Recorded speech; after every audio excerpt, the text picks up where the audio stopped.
This episode of the Cole Memo relies on visuals. So if you're listening to this episode, I recommend watching this episode. Enjoy. This is the Cole Memo. I am your host, Cole Preston. Every episode is released in audio, video, and transcript format.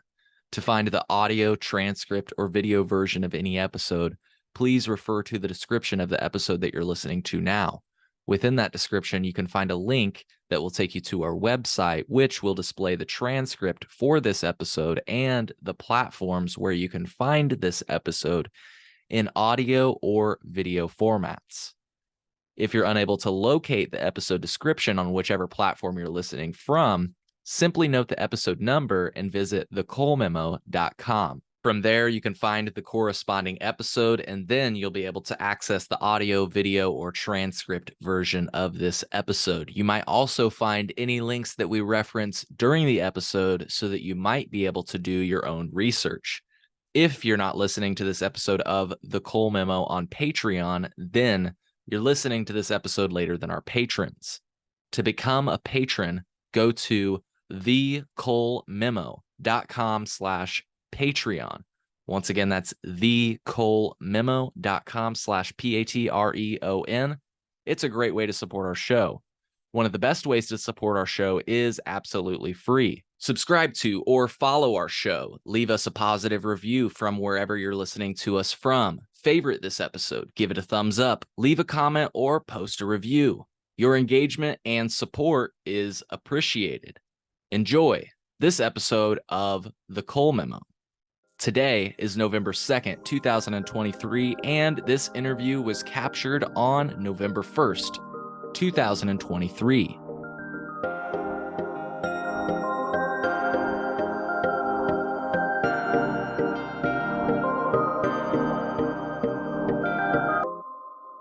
Cool. Well, Joshua, welcome to the Cole Memo. For folks that don't know you, how would you introduce yourself, and then we'll get into the bulk of today's show. But I'm curious, if I just met you on the street, Joshua, who are you? How would you introduce yourself to me? Well, I'm a digital strategist, a web geek by trade, and a kind of a nature boy by heart, and spent a good 8-9 years in college and after college as a drug policy reform activist, which today doesn't have the stigma that it had back then. But that was a very interesting and formative part of my life. Yeah. I don't want to spoil too much of it, but I took some notes on the last time we spoke, and I thought it was interesting that I think it is accurate to say that you are probably one of the first drug policy advocates to use internet email to organize. Sorry to date you with that, but yeah. Well, the University of Illinois was the first place that was where Netscape came about in 1992, but we were already using Pine Mail, I believe it was called at the time, Pine Email from 89 to 92 to communicate. Well, back then you had to pay money for long distance phone calls. so to have a free communication method was really awesome. And at the time, I didn't really know a lot of other political activists in other areas that were using it. So yeah, I think we were kind of on the cutting edge of internet as a tool for change. My bad, I was muted. Classic Zoom stuff. Yeah, right. So you brought it up, and I think that's where I'd like to start today's conversation. We're talking about the University of Illinois today, but specifically something that happened there. But before we get to that, I'd like to ask you, when, how, and why did you come to the University of Illinois in Urbana-Champaign? Yeah, well, I wouldn't have been one of the kids in high school that you necessarily would have thought would have gone to college. But I was a good enough student that I was able to get some student financial aid. And I was lucky enough that my parents didn't really force me into one field of study.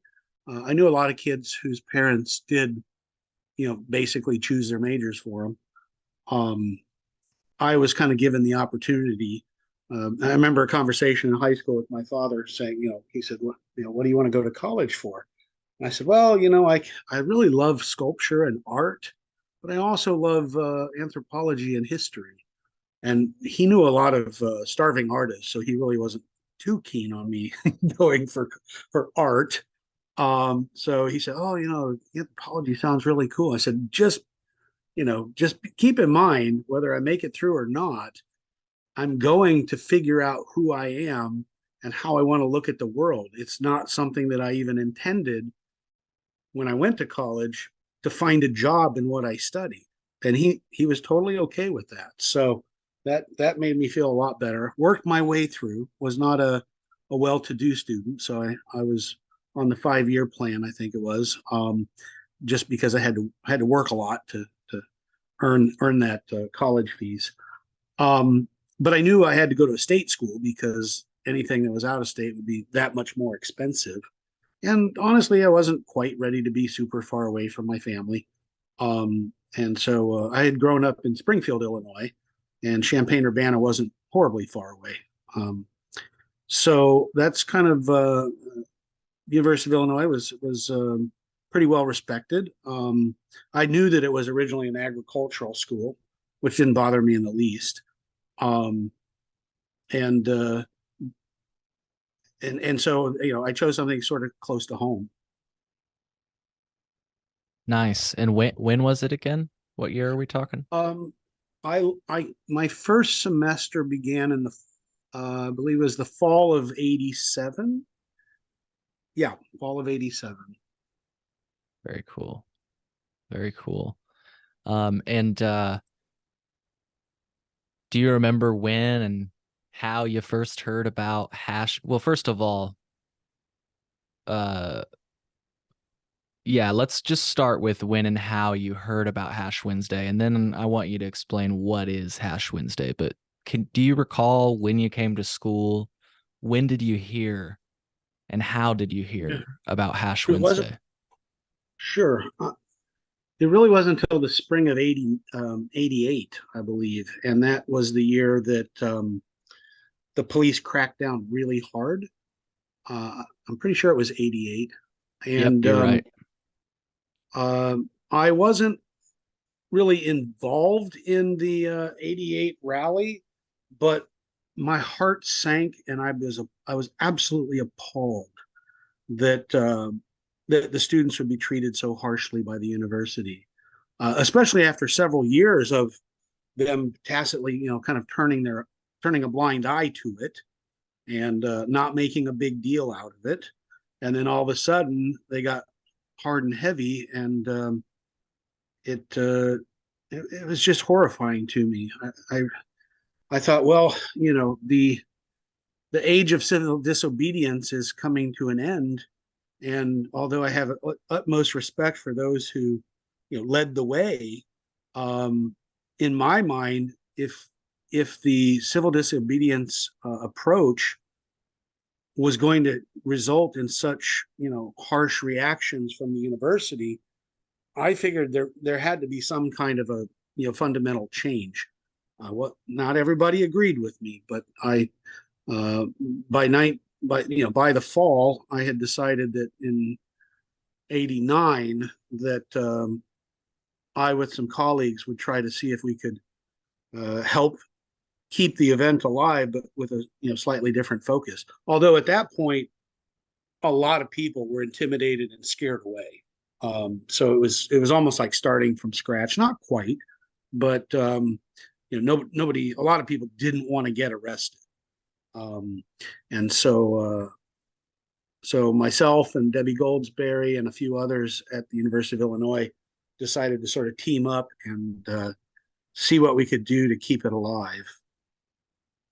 Awesome. And I want to give you the opportunity now to explain what what you thought or how you understood what you understood Hash Wednesday to be. But first, I want to show you what you were talking about. I don't know if you saw, but I was displaying, sharing my screen here, and you can see. I just Yeah. wanted to say for our listeners, we've got a video podcast. So if you're not watching the video version of this show, please be sure to do that. We're going to have a lot of visuals in today's episode. Here are some photos of what Joshua was just referring to. I'm gonna show some more. Here are the University of Illinois police going through the crowd. Here are people apparently offering money to bail out their friends.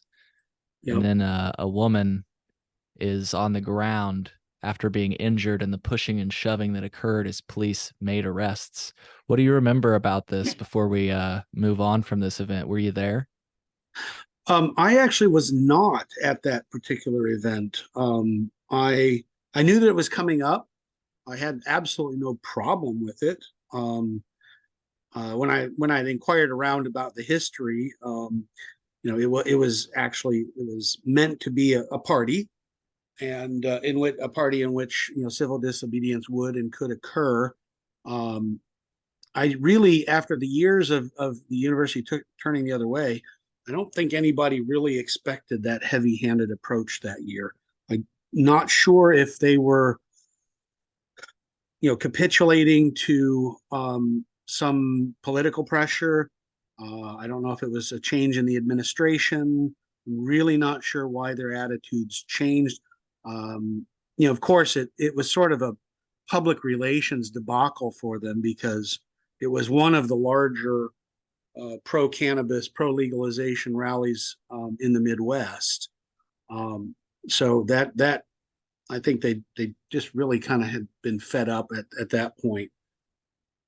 Yeah, and I can say that at least in 1981, it looks like I've got an article where they are whoops, I just shared the wrong thing there. Give me just a moment. It looks like the University of Illinois pledged to end Hash Wednesday in 1981. Of course, that was 20 years or 10 years later that you were there. A little bit over 10 years. But you know, and it is interesting here to see. It's since the and I want to stop for a moment, and then we'll tell people what Yeah. Hash Wednesday is. But it is interesting to see here, at least upon this report, you see mixed numbers everywhere. But here it says every spring since 1977, UI students and other young people have gathered one Wednesday each spring on the UI quadrangle openly to smoke marijuana, drink beer, and party. I feel like I almost teased what I was about to ask you. I'll stop and ask you, from your perspective, what was Hash Wednesday? It was a pretty big party, and not everybody there was pro legalization. Some of them were just there to drink and have a good time. Of course, open intoxication is sometimes not very pretty. And like I said, it was kind of a public relations debacle for the university. Yeah. And well, hey, anything else to add and what you feel Hash Wednesday was? I mean, one word that comes to, or two words that come to mind for me is civil disobedience. Yeah, for sure. There was a sense of young people flexing their will against whatever the local laws were at the time. So that it would certainly, from my recollection and getting involved in a little bit late, that they wanted a giant party. They wanted an outdoor party, and for most of them, they figured there was safety in numbers. Gotcha. Gotcha. Well, so you go your first year, you hear about this kind of this this crazy crackdown, and you empathize with a lot of the students that went through it. And it sounds like you wanted the condition or the tradition to go on, but you wanted it to go on without something like that happened. Yeah, how did you move forward from hearing about it to getting involved, because we're getting to the point where I think I'll be showing our first pictures of you as a young man getting involved. But I'm just curious before we start showing pictures. Yeah, tell us about that, your evolution of getting involved in organizing. Well, there wasn't a lot that happened in the early years that I would call educational. There weren't um, a lot of well-known speakers. There weren't booths and information and educational folks. Then, and there were no coalitions with that I knew of with other university organizations. Sort of collaborating on the event. And my belief was that in order for the issue of legalization to gain any type of public acceptance, that there had to be some sort of educational component to it. And I, while I wasn't necessarily the person who enjoyed stepping up to the microphone all the time, a lot of times I was one of the guys that was passing emails back and forth, arranging dates, making sure people had, places to stay, kind of logistical support, I think. I didn't really want, the notoriety that came with my involvement. I don't know that I really expected it, and eventually there was some, but it wasn't my intention to become a big man on campus or anything like that. And I wanted to show you what I think is your first photo. I'm trying to Okay. keep this in chronological order here Okay. as best as I can. For me, it was Um, 33 years ago, so you might know more than I do. well, and the cool thing is the person that helped me to obtain this archive, they did a good job at dating this. As you can see, it says Oh, April 19th, 1989. Uh, I absolutely remember that big cardboard cutout. yeah, and I think I know who supplied you with that cardboard, but we'll keep that off the record. Uh, um, yeah, this is interesting. Do you remember this picture? I do, I do. There's something happening in that picture that won't surprise anybody. But a lot of times when there were political rallies, and not just with the pro legalization rallies, but the media would show up early before there was a lot of folks. So they could say, oh, there's hardly anybody here. And Mm, then 2 hours later, the quadrangle was just packed. So in this picture you're showing, you see there's a video reporter in the background, and it doesn't look like there's all that many folks behind us. right. Yeah. Yeah, and it is interesting to at least see the text reporting get it sounds like accurate. The crowd was eclectic. Some looked like remnants from the 1960s with long hairs, beards, tie-dyed shirts. Others looked like the epitome of a clean-cut college student. Yeah, it's drug policy reform really made for strange bedfellows. That's for sure. I was kind of a long-haired country boy. Is this Never your had. hair here on your It back? is actually, yeah. Oh, cool. Kind of I didn't miss it notice it actually. until you said that. Yeah. Yeah, you had long hair. Yeah, and you can see in this article, it says after making 11 arrests at the event a year ago, police were unsure what to expect, but this may go down as one of the mildest Hash Wednesdays ever. Do you think that's fair? Was it pretty mild? It was. I think a lot of the folks were still intimidated and scared from the prior year. But I didn't care whether we had 10 people or 1,000 people, as long as there were some people still willing to speak up. We didn't, we didn't really advocate for civil disobedience. Hmm. Um, we we knew that there could be some, but I tried my best even from the earliest days to try to maintain a decent relationship with local law enforcement. Yeah, and what you just said is also backed up by this reporting. I don't know if you remember this student, but Julie Graves said, we didn't want civil disobedience. We wanted some credibility, not just to be a bunch of students out here causing trouble. yeah, that was an attitude between the organizers who, you know, picked up the ball. Yeah. Well, that's cool stuff. I've got more. I want to try to keep it in order here. But if you do you have any other memories of your first Hash Wednesday? Any fun stories? I don't know. I just think it's cool to capture this history, and we live in a crazy age where we're able to, so Um, well, I was happy that, you know, not everybody was scared away. I was happy that there were no arrests, and I think John Getman was the first. He was the director of Normal, and I was happy that he was able to help lend us some legitimacy as well.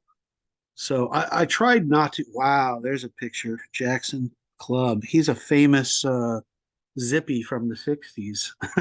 mm, I don't even know. Uh, he is Huh. one of the organizers of the Hash Bash in Madison, Wisconsin. Oh, cool. Him and Ben Mazel. Um, they were the ones who brought a hippie bus down from Madison that turned out to be the first hemp tour in, I guess that would have been 89 or 90. No, let's see, 88. Yeah, Looks like yeah, 89. I'm gonna 89. show a picture here. 89. Is this the bus you remember? Oh yeah, there it is. Yep. And Yeah. it was basically we had it was filled with sort of progressive newspapers back when this was back in the day when self-printed rags or zines they were called. It was filled with a bunch of progressive zines, and actually, um, that was the year I think I helped to assemble the first mobile hemp museum. There was hemp twine, hemp fabric, hemp oil, and I believe that was also the year that um, was able to get Jack Herrera from the author of The Emperor Wears No Clothes. I think that was his first appearance at the University of Illinois. It's so cool to hear that name pop up. I know you mentioned him on our before we got on, and that's one thing I want to try to have you recount here, but I want to just continue through the years and the synchronicity around champagne, though. I'd love to talk about that because when you said that, I truly believe in it, and I don't believe in much, so that's saying something. But it's just there's a lot going on here, and it's a little too crazy. It feels to be coincidence. But yeah, I wanted to pull this picture back up. As you said, no arrests, um, and they were happy to report that absent of open pot smoking, the 13th annual marijuana celebration on the University of Illinois Quadrangle yielded no arrests. Yeah, it's funny. Usually the reporters would either not mention the attendance or grossly underreport it. Mm, I was kind of the opinion, well, any publicity is good publicity. You know, there's no compelling interest for them to get the story right. So those that were there knew the real story. yeah, yeah. This is so cool to see all of this. And I think this is the next photo we have in kind of our lineup. Actually, I think this is a poster you made back in the day, quick tangent. And I don't know if this was for, I don't have, oh yeah, maybe this would have been for that Hash 89. Wednesday. Let's It could have see. been. I think 89 was the first. Oh yeah, that looks like something I put together. Yes, this is October 12th, 1989. Is this a I different, do. maybe maybe this wasn't Hash Wednesday, maybe this was something else? No, that was no, that was it was 89. Um yeah, October was not the normal Hash Wednesday date. So it might have been a date when we were showing the Reefer Madness movie. It might have been a date that we just had a booth, a permission to put a table on the quad. But wow, that absolutely looks like something I would have come up with. Yeah, yeah. Oh, and I definitely do have some things that have your name on it that you made. Let's see. Here's another Well, one. I say me, but I had a roommate in 89 and 90 that was very artistic. And so I would sort of um, commission pieces from him. Mm. Does this look familiar? This one does not look familiar. No?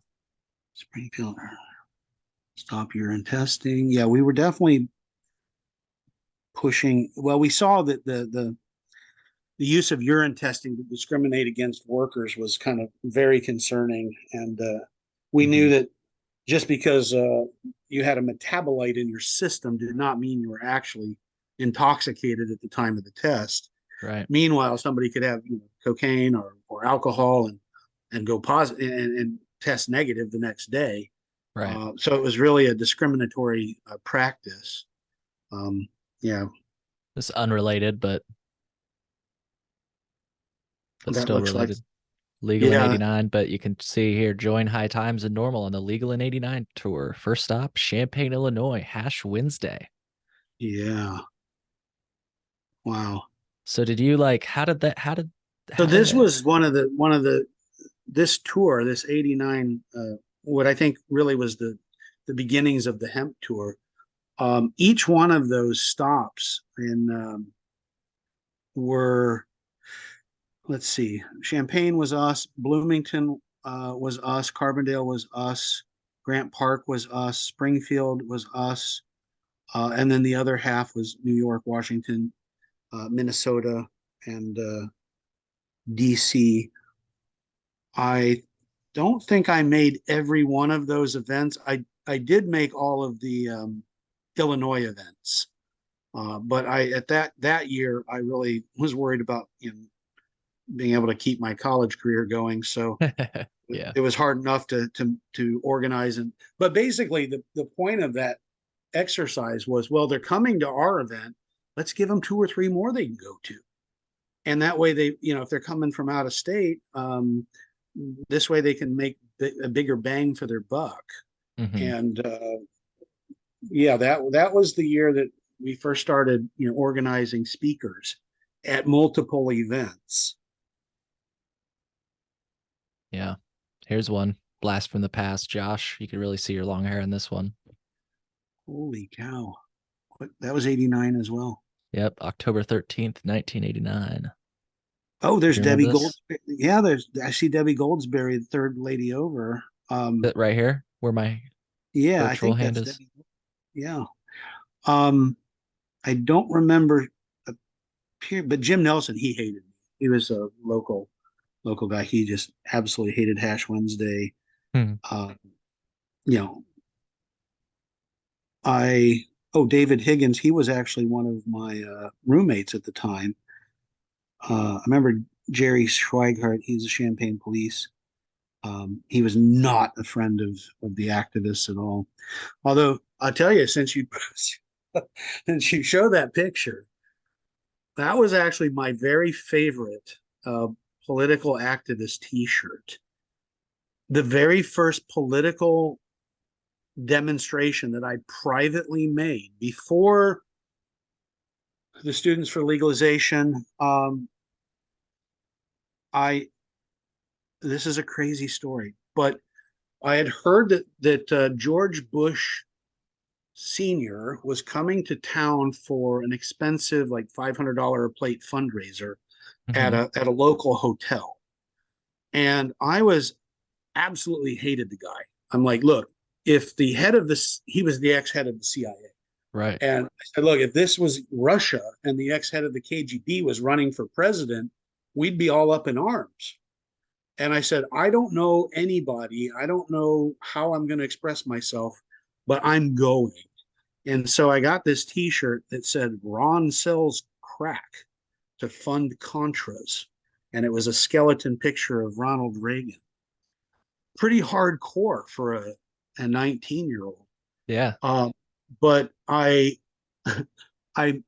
put together a bunch of Ziploc bags with powdered sugar and threw them in a backpack with a big bucket of sidewalk chalk, and went down to the hotel where George Bush Senior was appearing.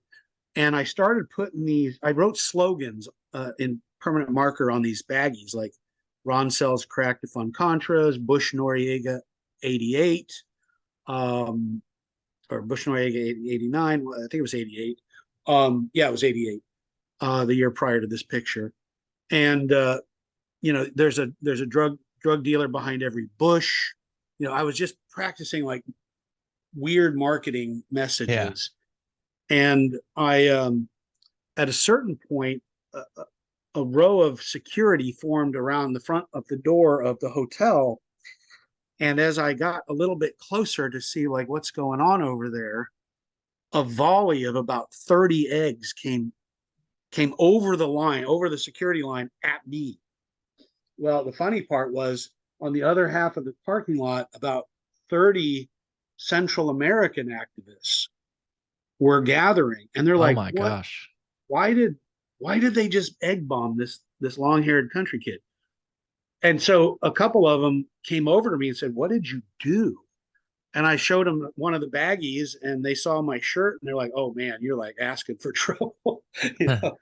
I'm like, "Well, I don't know anybody, and this was just my way of protesting." And they're like, "No, no, no, we think it's cool. Is there anything we can do to help you?" And I was like, "Well, I got this sidewalk chalk. Can you help me draw some dead body outlines around on the block around the hotel, and like people who got shot or killed, Hmm. and that way the people coming to the dinner, they would have to walk over these chalk outlines." Anyway, kind of a weird, bizarre. That was my entry into political activism before Students for Legalization, before Normal, before anything. And that T-shirt reminded me of that night. Oh, I remember there was two guys in suits came up and said, "Can we take your picture?" And I looked down. I looked down at their shoes. And I was like, "These guys have got to be Secret Service. They've just got to be." Right. And I said, "Sure, no problem." And I flipped them both the bird, and they took my picture, and that was that. So I probably have a Secret Service file from '88. I would, I Wow. would, I wouldn't. It would not surprise me. Um, but yeah, I Wow. was not. I was not afraid of expressing myself. Yeah. Yeah. I just thought this was interesting, Joshua. I didn't know this. College students applying for federal financial grants were required to sign one more paper this year, a pledge not to buy drugs. I mean, really, anyone Uh, who went through college tried drugs. Just, right. I mean, not everybody, but it was a time in your life when you had a little bit of freedom. You're figuring out who you were. Um, some folks were skeptical of the whole "just say no" movement anyway because it was a massive marketing campaign, and of course there's the youthful attitude of, "Well, you can't tell me what to do." But Yeah. yeah, it. I don't remember that piece of paper, but it does not surprise me It at all. says it says not surprisingly, no one refused. Um, and not surprisingly, it hasn't made a bit of difference to those who use illegal drugs. That's right. More security theater. Yep. And I thought it was interesting. This is cool to hear. Financial aid officers at the University of Illinois and elsewhere admit that the requirement is not an effective deterrent. They say they don't have the time to act as cops and turn in students. 3 million students across the nation have signed the oath. The Department of Yeah, Education says it can't prosecute anyone unless they are notified of their drug convictions. Students are yeah, delighting in the confusion. yeah. So Well, I mean, interesting I stuff. I may look like a long hair here, but I wouldn't be truthful if if I were to say I wanted people to smoke cannabis. That was not who I was. I knew that they would do it regardless of whether I wanted it or not. I, I felt that people have to make their own choices, and the more information they had, the better their choices could be. And there are probably some people that absolutely should never, ever, ever, ever even toy with the idea. That was okay with me as well. But if Yeah, you're going to do something, you need to be informed, you need to be educated, you need to, be prepared to accept the consequences for your actions. absolutely. Well said. And I just, something that I noted from the last time we talked, to take a brief tangent that I love that you said. I hope you don't mind that I'm loosely quoting you. Uh, I am saying things that I don't figure you would have minded. They're good quotes. I think, and I agree with you on this. Like we should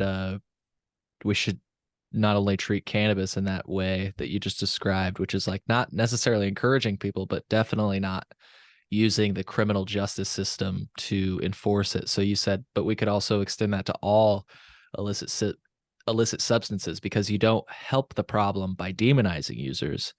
You don't make the substances less dangerous, and you're driving people to invent designer drugs to get around loopholes in the laws. That's very, very true. You're inflating the price. Yep, you're It's contributing to the just black market. And you're also contributing to a lack of respect for the the emergency services people and the law enforcement that maybe yeah, had the best of intentions, true. but now you've got people completely disrespecting them because they're hard headed, um, you know they're asked to do almost an impossible job, and they're put in harm's way for no real good reason. Every effort that they made since 1937 did nothing to stop the illegal trade. It did nothing to reduce the demand. All it did was fill up the jails and line a bunch of pockets of people who profited off the drug war. Now, I it was not a popular attitude in the 80s and 90s to say legalize all drugs, but in my mind, that was only the only way to legitimately redirect resources Right. and to get people who needed and wanted help the help that they need, or that the help that they wanted. And no, again, I would never advocate that people go out and do hard drugs. I would, that was not part of my position. But there were other issues that I differentiated from the mainstream legalization effort. The tax and regulate. That was a very popular thing from about 1990 on, maybe even 89 on. Tax and regulate, which was it was a way to try to assuage more mainstream people Right. that, yeah, we're kind of wasting some money. Why don't we just make some profit off of it? Right now the cartels and the black market are getting all the profit. Why doesn't the state get on it like they do with alcohol or anything else that's legal? But I was never comfortable with it. I parroted it. I more than likely said it on more than one occasion, but it was never something that I was comfortable with. I looked at it like tomatoes. You can grow all the tomatoes you want in your backyard. You can eat all the tomatoes you can grow. Now, if you start selling them in the store, now you got public health standards and you got safety issues. If you're transporting cargo ships full of tomatoes, or semi trucks across borders, now you got intrastate commerce issues. But essentially, it was a plant that for thousands of years had been used by humankind, regardless of the politicians, regardless of the law enforcement, and in all that time, there were no direct overdoses from that plant. So I just I just figured that if they taxed and regulated it, it'd be a way for the state to mess things up.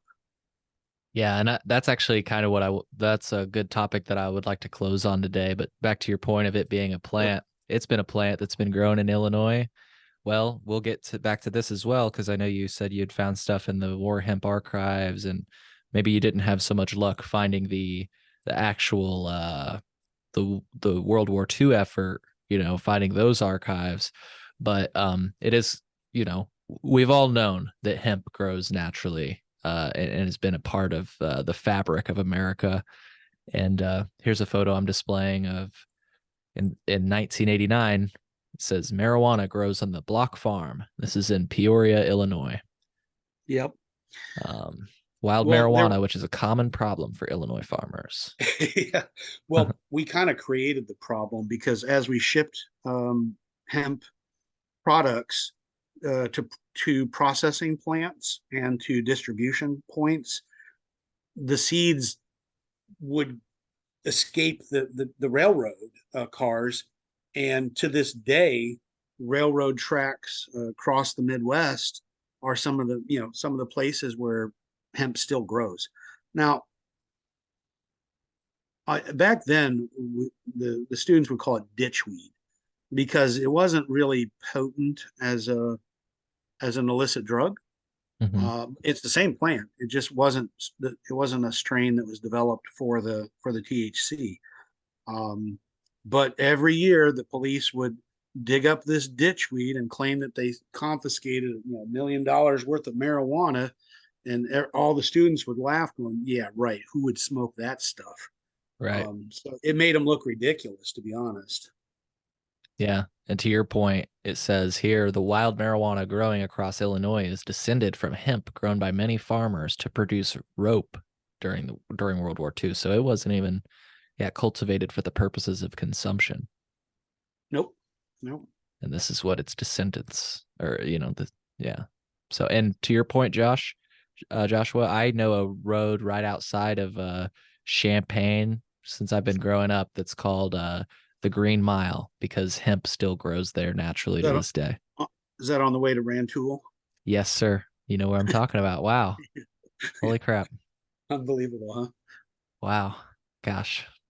Stuff like this is small world. Joshua, I was doing the scans for what we're for the stuff we're looking at the Yeah. library at a library here in Champaign, and somebody approached me and they said, "Look, I usually don't approach people that are scanning, but you're plugging away over here. What's going on?" And I was like, "Have you ever heard of Hash Wednesday?"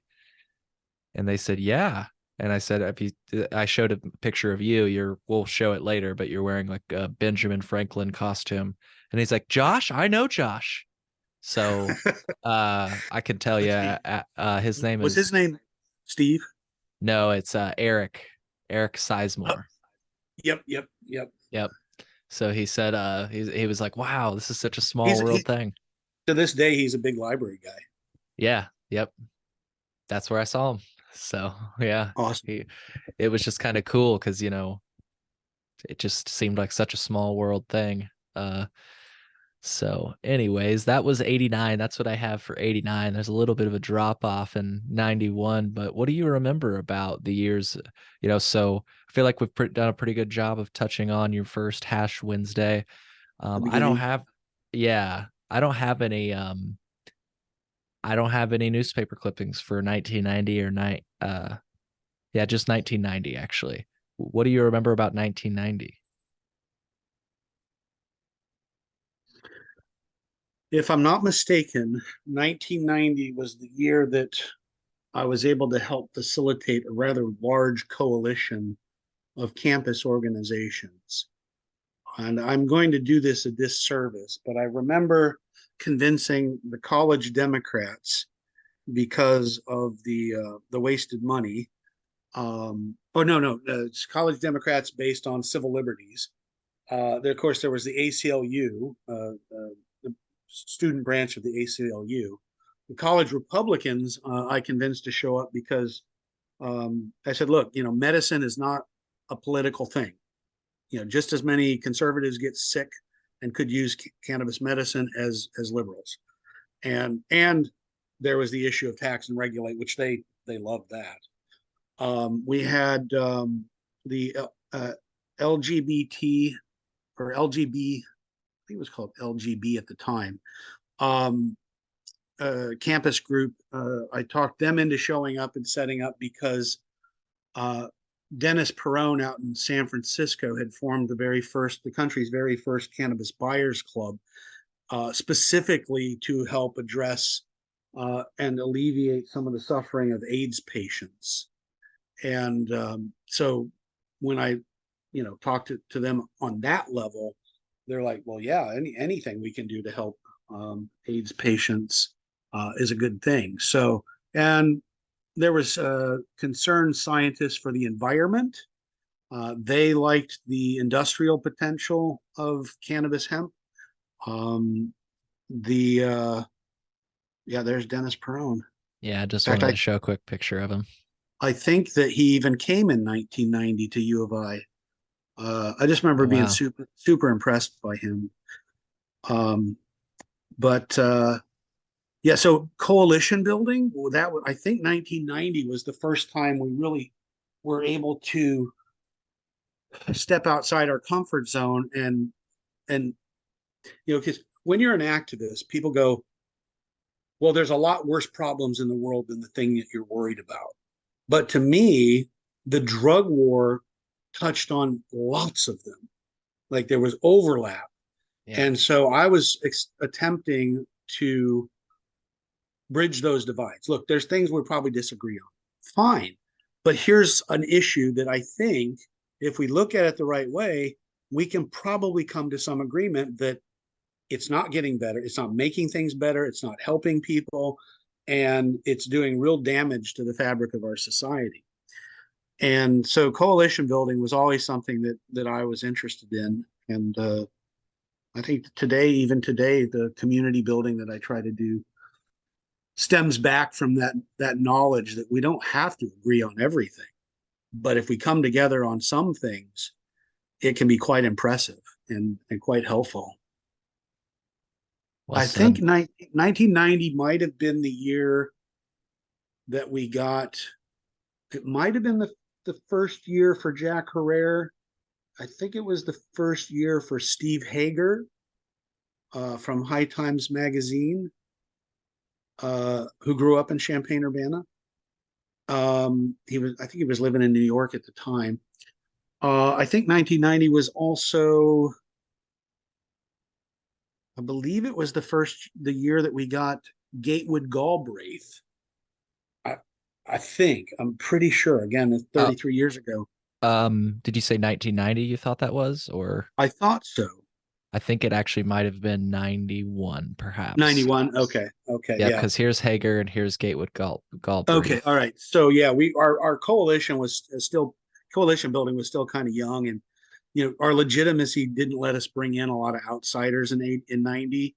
But the fact that we were willing to try something different and purposely try to get media attention, I think is probably what helped us get some of the out of staters, more and more of the out of staters. Yeah. And I'll pull this clipping back up. I was just getting another picture that I think will be helpful for your. I didn't want to skip too far ahead, though. I know it's not crazy far Yeah, ahead, yeah. but we just jumped from 90 to 91. Any other mentions? Sounds like you were doing a lot of coalition building, like you said, during that year. Um, Yeah, well, I always tried to do um, some kind of a gimmick as well, something that would be that I knew the media would latch onto. Like the first year was that big giant cannabis leaf. mhm. I think in 90, it seems to me that we had created a fake cannabis cigarette that was about 5 feet long, just to pass around the tops of the crowd. Mhm. We weren't doing civil disobedience, but we could have some fun, some tongue in cheek fun with the concept and with the image of a massive joint. That's awesome. So one of the things I wanted to give you the space to talk about that's mentioned in this, and I've got another picture to supplement.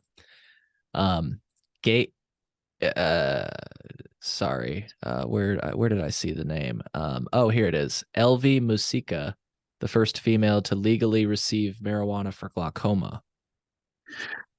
Yeah, she was a neat lady. I got a hold of her. She was living in Florida, and convinced her to basically attend multiple rallies in Illinois. However, she wasn't able to drive, so I had to literally get a rental car and drive her. I think we went to three different rallies in Illinois, maybe four. Um, but she was one of the last few survivors of the legal government cannabis program. And I remember driving with her and mainly listening. Um, Mm-hmm. oh yeah, Robert Randall. He was one of the others still alive at that time. Oh, that's 83. But yeah, he or 86. Um, I just wanted to show the can because no, most people don't even know like this is how the government gave it to you. But sorry, you were about to say something. I yeah, don't mean to. the research triangle was cannabis that the government grew down in, I believe it was Mississippi, if Hmm. my memory serves me right. But the problem was they did absolutely zero to make the strain better medicine. And so from the 70s until the 90s, it was exactly the same, plant with no better efficacy for medicine. So I remember asking Elvie Musica, how does the marijuana or the cannabis that you get from the government, is it any good? And she said, "Oh no, it's total crap." I'm like, "Well, why do you do it then?" She goes, "Oh, I just get the can and then I put whatever I want inside of it because nobody will know the difference." That's brilliant.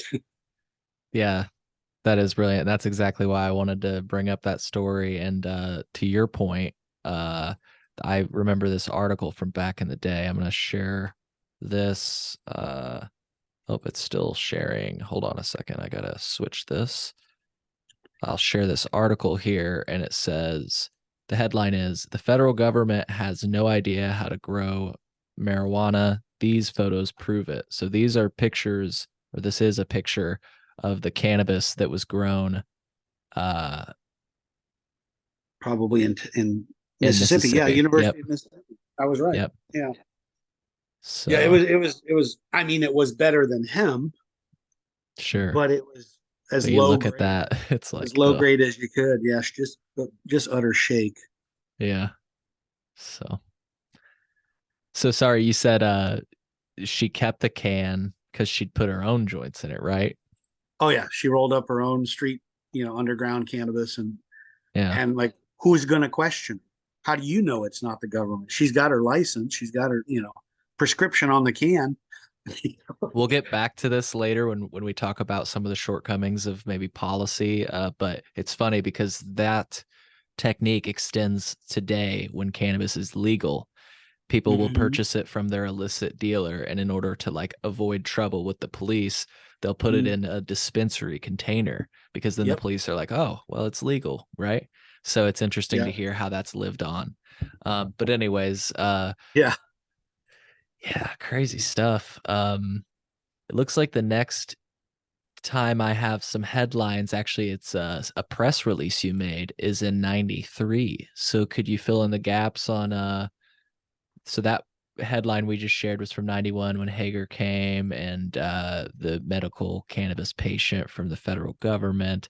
Also, I thought it was interesting that yeah, I don't want to breeze over this. A Democratic candidate for governor in Kentucky came.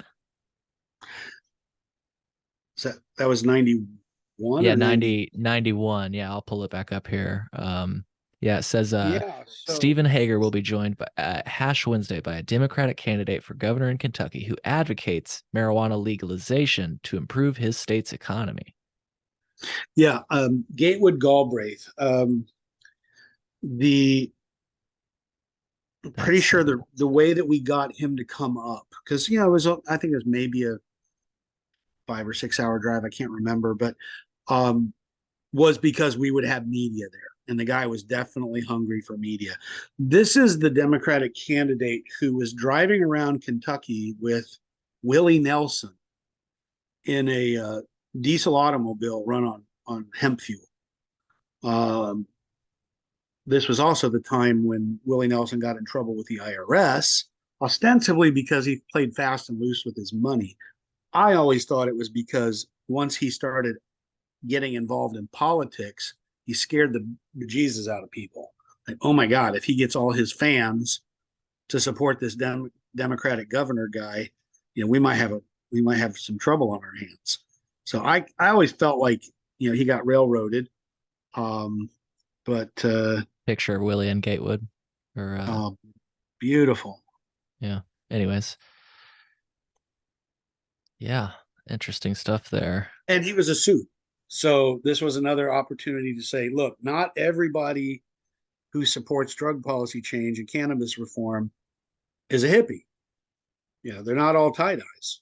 There's business people, there's politicians, there's law enforcement, there's all kinds of people from all walks of life who think that there must be a better way. Yeah. Here's a little thing I didn't even notice in this article from 1991. At the very bottom, it says the Justice Department has successfully subpoenaed the addresses of readers who ordered pot growing products through ads in High Times. Yeah, that was bad. That was a bad time. It was basically mostly a paraphernalia bus. Um, I don't know what year it was Cheech and Chong got in trouble, but for their paraphernalia store in California, it was probably around that time. But yeah, the government was trying to get records on people who bought things that were not cannabis. Just more of the ridiculous scapegoating, waste of taxpayer money. Yeah, well said. Well, again, I don't have, so that was 91. I don't have anything for 92. Do you recall anything about that before we go to one of your first press releases that I can see from 93? So 92 was the year that the Netscape came out. It was developed by some students at the University of Illinois. And the university said, you can't make money on a student project. And they said, okay, well, fine, we quit. We'll go form this company called Netscape. Um, and that was literally the university's pivotal moment in the history of the internet. Um, although bandwidth was still a problem, so we would surf. Some of us would surf without pictures on, unless the website was really good, and then we'd wait for the pictures to download. But I don't recall anything specific from that year's rally. Cool. Our attendances would wane from, could be as little as 300 to 600 people. I think even later in the 90s, we might have had, some 2, 3, 400 people. But there were some years when there was over 1,000. I don't know that the university ever reported, or the local media ever reported on big crowds at the quad. They didn't want a repeat of the 70s and early 80s. I don't think the crowds ever got to be that as big as they were in 87 or 88, which was unfortunate. And there were some original old timers who felt like it was our fault that we weren't advocating civil disobedience, and that's why the numbers were down. I didn't take it personal. I just accepted the criticism and, like, look, we all do what we can do, and at least we're doing something. So Yeah. And I remember one thing you told me, it's like, you weren't necessarily advocating for civil disobedience, but if somebody insisted, you're like, look, go ahead, but I have plenty to say still. And I feel like I have plenty to offer this movement. So I'm just not interested in becoming a martyr at this time, you know? yeah, I knew that for me anyway. Even though you might have respected that, like, look, we can Yeah, respect martyrs, but it wasn't in your plans. That's not how you saw no, yourself and contributing to the movement. it was sometime in the mid '90s, might have been early '90s, that actually I believe the first time was when Jack Herrera came. We would try these things like distraction camouflage. Where we would roll up, 1,000 Damiana herbal cigarettes because it smelled funny, but it wasn't cannabis. And so if somebody it would be hard for the law enforcement to know what what was causing the funny smell. Right. So we would dilute the air around the rally with just these herbal cigarettes. That was one dilution tactic. The other thing we did was we knew that there were people cooking um, edible cookies and brownies. Now, there wasn't anything we were going to be able to do to stop them. However, what we could do was create some that were not adulterated. And there again, if you want to arrest me for a brownie, you better hope it's one of those bad ones, because it might not be, and then you're going to look like a fool. So again, we kind of diluted or distracted through dilution. Yeah. Yeah, I thought that story, I was so excited to hear you tell that story, just because it's so ingenious and it's not illegal. It's just Nope, confusing. absolutely nothing they could do to stop us. Yeah. And if they'd have walked in my house when we were making them, it wouldn't be anything we'd get in trouble for. We're just Ca- baking a bunch of brownies. Are you able to take credit for that idea, or did somebody else cook that up? So that was one of mine. Oh, it was. Nice. That's Yeah. smart, dude. Oh, That's you smart. know what else happened in the? It was I think it was the year after Jack Herrera came, or maybe his was the first year. When the story started getting around, in this is not a new story because it's been told since the '70s, but the um, the story about George Washington being a hemp farmer. Yeah. Um, I had friends who worked at the Kinko's copy shop in Champaign-Urbana, and I took some donations that I had received from locals and created self-inking stamps that basically had word bubbles that said "I grew hemp." So we use these self-inking stampers to stamp as many $1 bills with George Washington word bubbles saying "I grew hemp, I grew hemp, I grew hemp, I grew hemp." If I had to guesstimate, I think in the 2 or 3 years that I was really actively doing that, thousands of dollars. And you could go to a party in Champaign-Urbana and see these things on people's refrigerators. Oh, there you go. Holy moly. I haven't thought about that in years. Is it cool to see But that?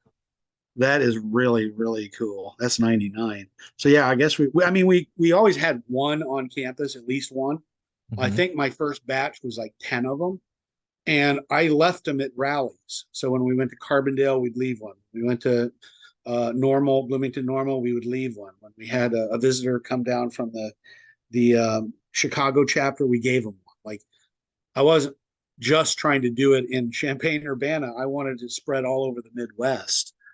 Um, and that was another kind of, I don't know. I never quite understood the legality of it, but I knew that in circuses and carnivals they would laser etch pennies and put artwork on coins. And I thought, well, this is just adding value. It's not really defacing. I was using water-based ink, but um, it was a political message. And this was definitely before the "Where's George?" Track this dollar bill campaign later in the later '90s. But that was one of the really fun marketing. Didn't have our name on it. Didn't Nobody took credit for it. But when you go to a party, you start stamping them, and everybody whip out their dollar bills. Like, do mine, do mine, do mine, and spend the whole night just stamping dollar bills. Can I ask you again, did that start at the University of Illinois? Is that one of your brain children? I don't think that the word bubble started at U of I, but the self inking did. I believe that I first saw handwritten bubbles at one of the Grateful Dead shows on the East Coast. Mm. And I'm like, well, that's a great idea, but man, I'm not going to sit there and hand draw word bubbles. That just takes too much time. So Hmm. I I think I'm pretty sure I saw the idea at a Grateful Dead show and thought, wow, imagine if we could do this in mass. And so uh so Yeah. that was an improvement on that original concept. Yeah. That's so cool. That's so cool. Well, I am trying not to fast forward us to 93 if there were anything else you wanted to cover, but this is from 93. Hope this isn't Oh still your yeah, cell phone so number. I'm just joking. I don't think it is. yeah, if you look that up on the keypad, the number 3675674, it spells for hemp. Oh, really? Yeah. Clever. Unbelievable coincidence. Unbelievable coincidence. Oh, so it's Uh, just a coincidence. Wow. Absolutely. You Wow. didn't get vanity phone numbers back then, especially not, college kids. Yeah. This was a year when 93, I think we were trying to kind of rebrand ourselves a little bit. Um, so we went through several different name changes to try to feel out, what the best approach would be. So there was uh, I think there was Students for Legalization of Marijuana. There was the U of I Normal, then the Illinois Drug Ethics Alliance. This is when I started basically putting my pro drug legalization philosophy, basically kind of letting people know that all of the things that the cases that we make for cannabis could be applied to other drugs as well. So, but the acronym is why that name was created. Idea, Idea. Yeah. I like just that. to plant the idea that you know the drug war is a bunch of hoo ha. Yeah. Let's see. We had Dick Cohen. Oh yeah, normal. Eric Sterling. Eric Sterling was a master. He was criminal justice policy. Jay Miller, State of Illinois American Civil Liberties Union. Dennis Perone. Oh, what a wonderful guy. Brownie Mary. Brownie Mary. Yeah. Uh, she accompanied Dennis Perone. Um, Alvin Mazika, Jack Herrera, Ben Maison, George Tassif. Yeah, top Illinois against seizure, Gatewood Galbraith. Wow, 93. Yeah. And That's so amazing. this is page one. I got page two, and I think there might be page three here. Looks like you can see different locations, which is cool. Yeah. So one of the things when in these early years of the quote unquote hemp tour, or uh, we figured if we're going to use our time and our money to promote our local stuff, we might as well promote non-local stuff to give people a sense that this isn't just in this one town. This call for reform, this call for change was happening all over the place. And unless you were a subscriber to High Times Magazine, you really wouldn't know that. So this was, yeah, this is Champaign, Normal, Springfield, St. Louis, Missouri. Oh yeah, Rally Under the Arch. I'm pretty sure I made that one. Carbondale, yeah, DeKalb. I don't think I made the DeKalb one. Rockford, I don't think I made that year. And I can't recall if I made the Windy City Weed Fest in Chicago, although I do know I spoke with the organizer on several occasions. Um, yeah, the criminalization of all casual drug users.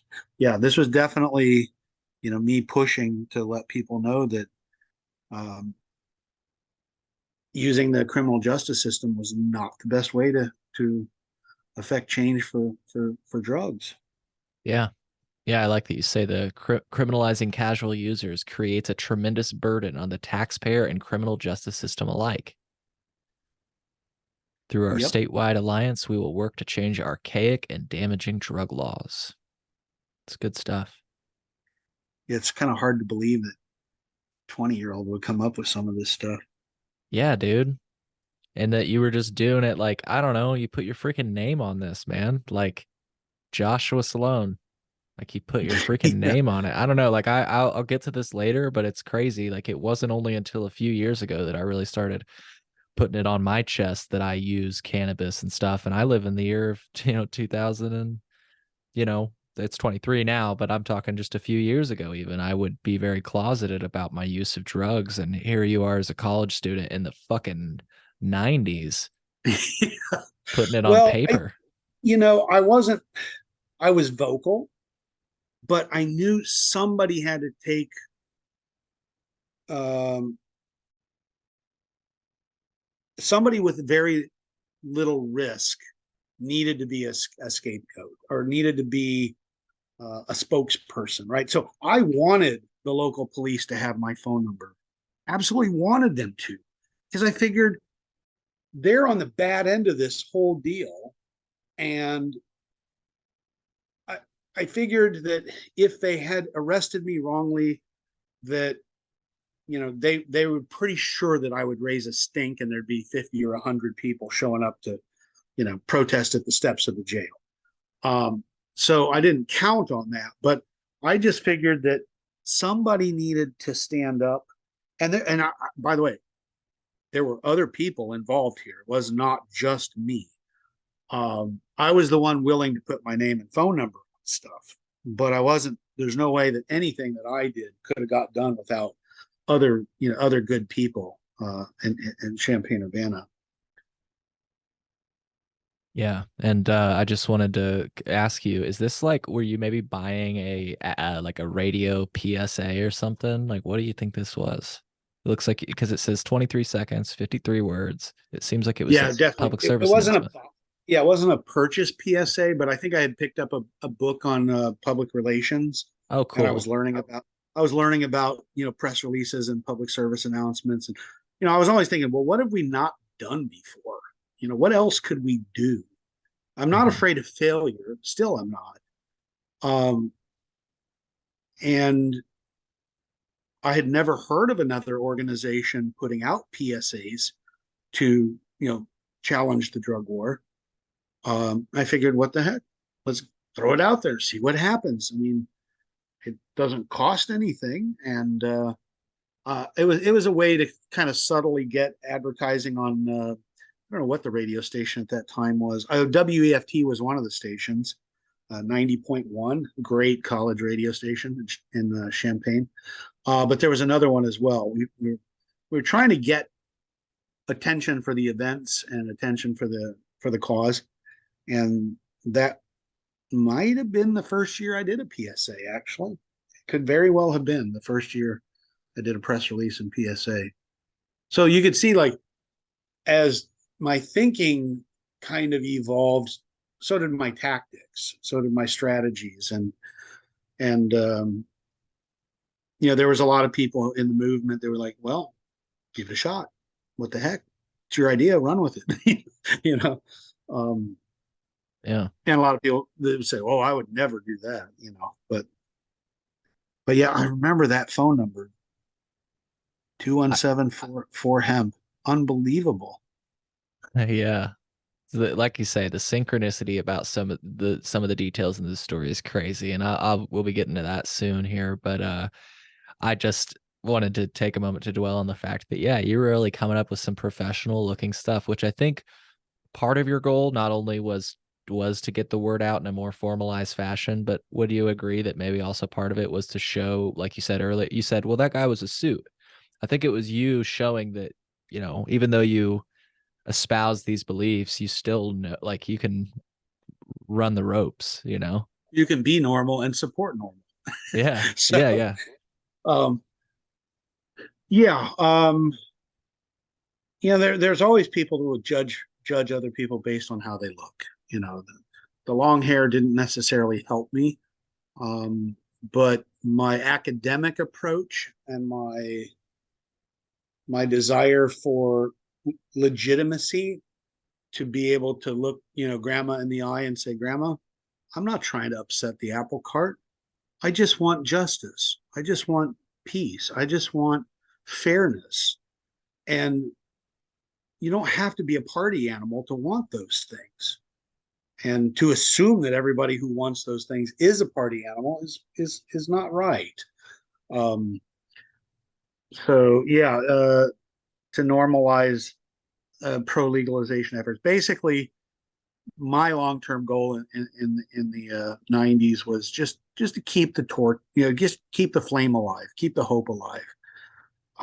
I didn't know, even back then, even today, I don't know what the right answer is, but I knew that if we stopped talking about it, we'd never find a better way.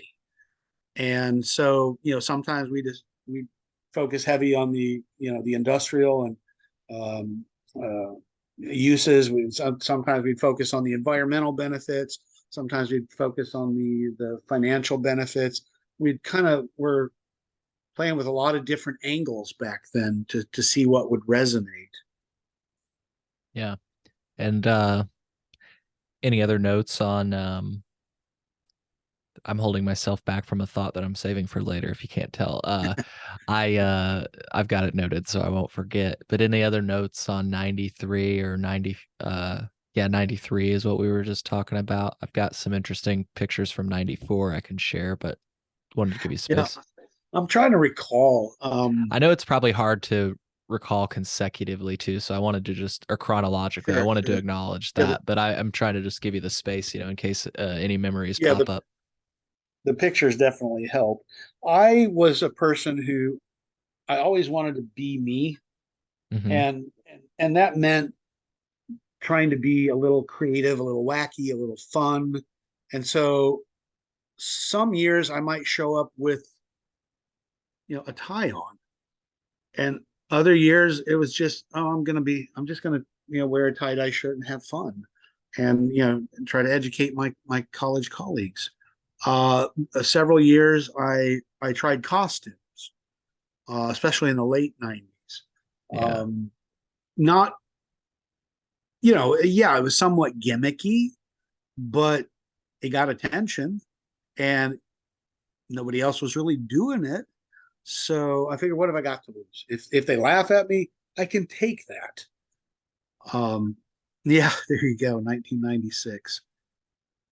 Yeah, the year I was born. No kidding. Yep. Oh, I Sorry. I don't know I if feel like I've I dated don't you twice now on this. know. Dressed as a colonist because Washington grew hemp. Yeah, that was a three. They reported 300, but you can almost bet that it was, Bigger than that. 500, 600. Yeah, almost always. That we always complain that they never get the numbers right.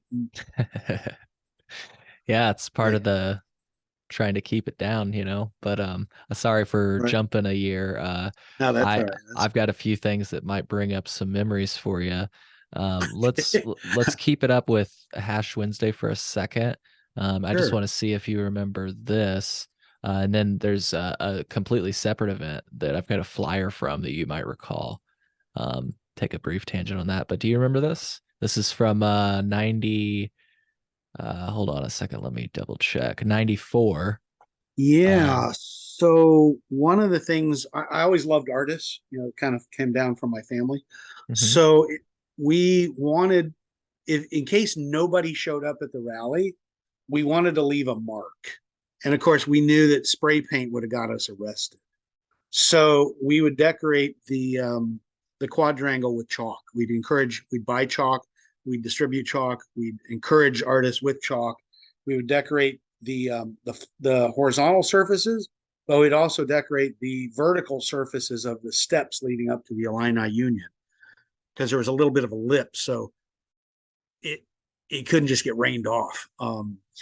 The This was more of a creative way that even students who never went to the rally for the next few days would be walking over the remnants. Now in the 70s and the 80s, the remnant was garbage. The quad was just littered. It was a mess, and we tried really hard not to leave a big mess, but we would leave art. Oh, you got muted again. Thank you. No worries. So this is the somewhat unrelated. Actually, there's another article here. Maybe this will remind you of what the weather was like this day. They say in 94, the weather helped draw the crowd. Was it a nice day? It says sunshine and balmy weather helped draw several hundred people to the annual Hash Wednesday rally today at the University of Illinois. And here's a quote by you. Yeah, that's I'm so thankful that other kids showed up. Um, yeah, it's not the thousands. We certainly didn't attract beer drinkers and people bringing pony kegs out to the quad, which might have been 30% of the old days. But just that anybody would show up, well, I'm just so thankful. That was a year I met a local, yeah, Charles Atkins. He was a chemotherapy survivor, and he credited his personal use, private use of cannabis with helping him get through a terrible, terrible time in his cancer. Um, that was there's all these stories that tug on your heart, of people that either that they got arrested for a stupid reason, just for cannabis, or that they used cannabis to alleviate some of their medical conditions, whether it's seizures or insomnia or cancer or whatever. I would hear all kinds of stories. Um, but Yeah, he said I had to go into the criminal element to save my life. yeah, Personally, I don't think that's right. that's just horrible. It's absolutely horrible. And I gotta say, this Luca Marshak, a UI sophomore, I love what they said. They shouted at passerbys, "Do not hide in your rooms and smoke marijuana. Do it on the quad." Yeah, I don't think she was one of the official organizers, but like, Yeah, we didn't stop her. yeah. Hey, freedom of um, speech. exactly. Here we go. Habitat for Humanity was out that year. Take back the Um, night. yeah, Take Back the Night. There's a band that helped support us. I mean, at a certain point, we became an excuse for even those who were a little bit on the fence about drug policy reform. They're like, look, they're all going to show up. We might as well go out there, and fine. We're happy to have them. Yeah, that's cool. The sunny day brought a conglomeration of causes to the quad. Wow. I think that was the first year I used the quote. The only people to die of marijuana were the people hung from hemp ropes. Oh, I just Uh, saw that. Yeah. yeah, I used that in a rally in Indiana where I got up on a stage with an actual hemp noose. And although the crowd loved it, I felt a little weird, when I got off Sure. the stage, and yeah, I don't know why, but I just remember. I don't think after that year, I don't think I really used that hook. That prop, yeah. Here's what I thought might bring back some memories. Oh man, yeah, Save the Farm Festival. That was um, that was led by Ben Mazel and Matt out of Madison, Wisconsin, the gentleman who organized the Hash Bash in Madison, and it was a pro legalization campout basically. And the funds, or at least part of the funds from that campout, uh, were used to actually help that farmer save his family farm. Um, it was it was a pretty crazy. It was probably the closest thing I ever got to like what they call the rainbow family gatherings. Yeah, there's a stage for music. There was a first aid tent. There was Hmm. a couple of different kitchen tents. Sounds like it was Um, the first like festival. That's what they call it nowadays, like kind of music festivals where you'll have that type of setup, you yeah, know. I one of my local friends and I traveled up there um, ostensibly to do security. I wanted to float. I was like, man, I'll fill in. I'm not sure how good I'll be at security, but I'll just find where they need me. Sometimes they need me at the gate. Sometimes they need me picking up garbage. Sometimes they need me directing traffic. Um, spotting people jumping the fence. Whatever. I was just kind of a floater, but yeah, that was a pretty crazy time. I remember that there was a farm next door that had a big barn, and the local, well, I assume it was local from what I remember. It could have been state law enforcement were using um, long distance cameras and binoculars. Like, we had somebody with a telescope, and you could totally see that the entire event was being observed by some dubious outside party. So every so often we'd get a bunch of the celebrators to come over in a mass and moon them, just so they'd get a good picture. That's amazing. Like, what are they That's going to do? amazing. Shoot us from far away? Like, Yeah. uh, So yeah, that was a pretty wild gathering. Yeah. Well, To my recollection, he did save his farm. oh, good. I was literally just about to ask that before we moved on to 95. Did it save the farm? Yeah, I So, think he had. If I remember right, he had to raise over $10,000, which that was a lot of money in the '90s.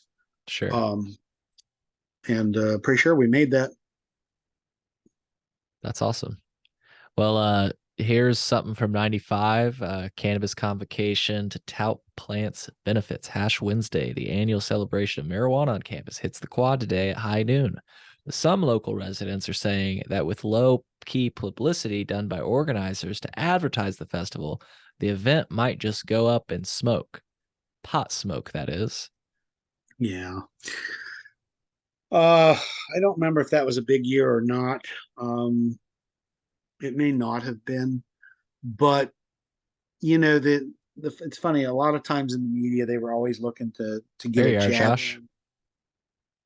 Oh yeah, I'm actually wearing a hemp fabric shirt there. Sorry, you were Um, saying to get a jab in. yeah, like tongue in cheek, make fun of the people who like cannabis or want cannabis reform. Um, Again, I didn't care if nobody came out. I was going out regardless. Um, and it certainly would have gathered more attention and more attendees if we had openly advocated for civil disobedience. But because we didn't, the university could hardly, you know, tell us we couldn't do what we were doing. Um, well, I remember actually I made the T-shirt that I'm wearing. Um, yeah, this looks like another one where the I'm glad they so actually got the kids. You can see that there is actually, there are kids hanging out.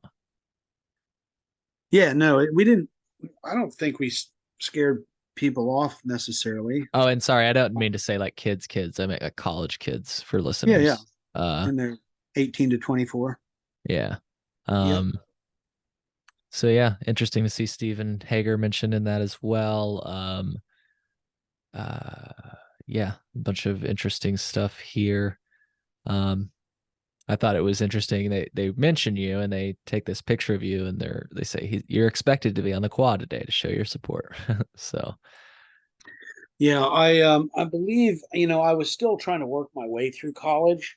So there were some years when some of my compatriots had moved on to other states and um other other activities. Like Debbie Goldsberry went out to California and formed the first dispensary in Berkeley, I think it was.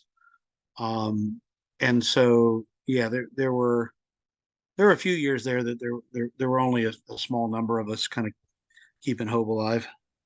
yeah, here are the invitations to Hash Wednesday in April in 95. This is cool to see.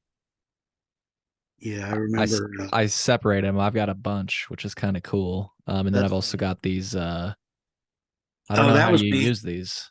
They're dot matrix stickers. We'd put them all over the place: bulletin boards, light posts, bus stops, in in newspapers that people would buy. Like we just would spread them everywhere. This is my favorite one because I've made this joke in the past because we like to have. Well, I think actually my first guest from higher education was from the University of Illinois. Now that I think about it, and I just could not help myself. I had to make this same pun you did. Come celebrate 20 plus years of higher education. Yeah, I was always looking for a gimmick, always looking for a tagline. Um, Experimenting with ways to plant, to make things more memorable. But that funny thing about those stickers is you can tell it's a dot matrix printer, which nobody uses anymore. Yeah, Eh, you eh, you said eh, that. I'm like, I eh. don't really know what that is, but I'll run with you on that. It was like a sheet feeder. Mm, So there's like a wheel with spokes on it that would push the label or the piece of paper, and then you'd have to tear those edges off. mm, Uh, but these were mailing labels, is what they were. I'm like, hey, you get a whole bunch of those for pretty cheap. We could like put some on the bleachers at the U of I stadium. We could put yep. them in all the bathrooms and all the dorm rooms. we uh it was probably the closest I ever got to like graffiti was, putting Yeah. stickers in places they shouldn't be. Yeah. It's a press release from that year. So you were announcing it about a month ahead in March. Cool to Wow. see that, huh? It is. I left a lot of the records behind with other students, so I didn't really carry anything except memories with me through time as I grew older. Yeah. Um, so this is an interesting one. Not much to this. I don't think that Josh you're mentioned in this, but there's a panel discussion that was happening in Champaign, and it was talking about, where is it here? I'm not seeing it for some reason. There was something, there was going to be, oh, here it is. It was a conversation about drug-free schools. So I accidentally threw it in this folder. It doesn't Yeah, necessarily no, have to do with Hash Wednesday. I've got a bunch of my Champagne related drug stories in here as well, though. So my recollection is that the mayor at that time, I could be off, but my recollection was that he was not a big just say no guy, but he also couldn't, he found it politically dangerous to even show any kind of support. There was a lot of times where police officers, politicians, school administrators, business owners would say, look, I'm not against what you're doing, but you'll never get me to come out and say it. Like, well, darn it, that they're like, you're putting all the burden on us, all right. the few brave ones. Yeah, that's funny. Oh, how the times change. Um, 96. Is this a poster you may have made? That was definitely me. The drug war is over if you want it to be. Yeah. And this is one we looked at earlier with a picture of you in your George Washington Yep. By costume. that by that point, I was in full swing with the ink stampers. I grew hemp ink stampers. Yeah, and I just have to say, Joshua, you looked so cool with your Ray Bans, and like I feel Well, like that I could. wasn't really the it wasn't the intention. It was more just to stand out like a sore thumb. Yeah, well, you looked cool. I feel like I would have been like, I want to hang out with that It guy. The very first time I ever appeared in a newspaper was the Daily Illini. I believe it was in the fall of '87. I was blowing giant bubbles the size of like small vehicles. I went out with a bucket of soap and a special bubble wand with a loop on it, and was just captivating people on these massive giant bubbles. And I didn't go out there to get publicity, but that was the first time I ever appeared in the Daily Illini. I'm pulling it up here. Is that you? That's me. Yeah, that was '98. And That was maybe this getting. is a different one. Maybe you were just bringing it back, bringing Yeah, back the yeah, bubbles no, or something. exactly. Yeah, Um, I would a lot of times I would bring out incense, I would bring out bubbles, anything to add some tactile or visual interest. I love I this think picture because you can really like. I feel like Joshua, if you ever come back to Champagne, we quad. should try to recreate this picture because we could. Yeah. I mean, I we don't have to put you in a costume, but we could maybe get a chair for you, right? Yeah, I think that by '98 though, the the organization um, had started to dwindle in members. It was harder and harder to get people to come out and people to do things. And so I'm like, well, whatever. I'm going to do what I do and just let the chips fall where they may. I wasn't scared of, like I said, if nobody showed up, at least I did. Here you are in 1997. I think '97 or '98. I got in a little bit of trouble because I brought out a fake revolutionary rifle, long I've got a rifle. picture of that as well, actually. Yep.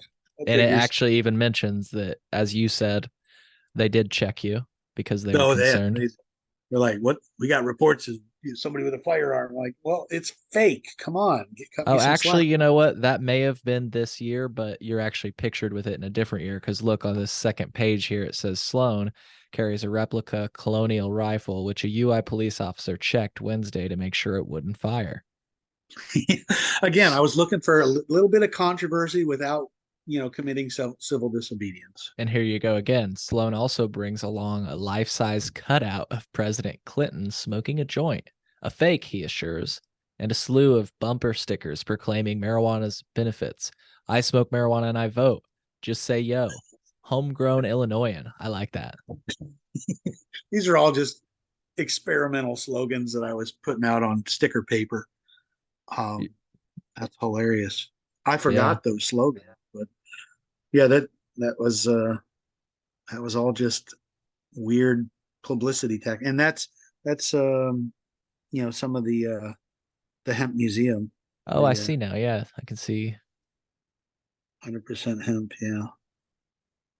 Very cool. And people would I think I still do have a book from that original hemp museum from like 1877. It was a history of America book, Hmm. and definitely printed on hemp paper. I think that was something that I did keep over the years because I'm kind of a history buff, but the fact that it was printed on hemp made it even cooler. Do Yeah, you think it's that book? I think so. I think that's the Wow. book. Wow. That's so Yeah. cool. And of course, the quad is kind of a big space. So even if there was 500 people, if they're all spread out, it doesn't look really all that populated. Right. And to be fair, on any given sunny day, even without a rally, there'd be people out on the quad. Good point. So I was taking advantage of, just a good day in the sun. Yeah. Well, we're getting into the era of color. Before then, everything was in black and white.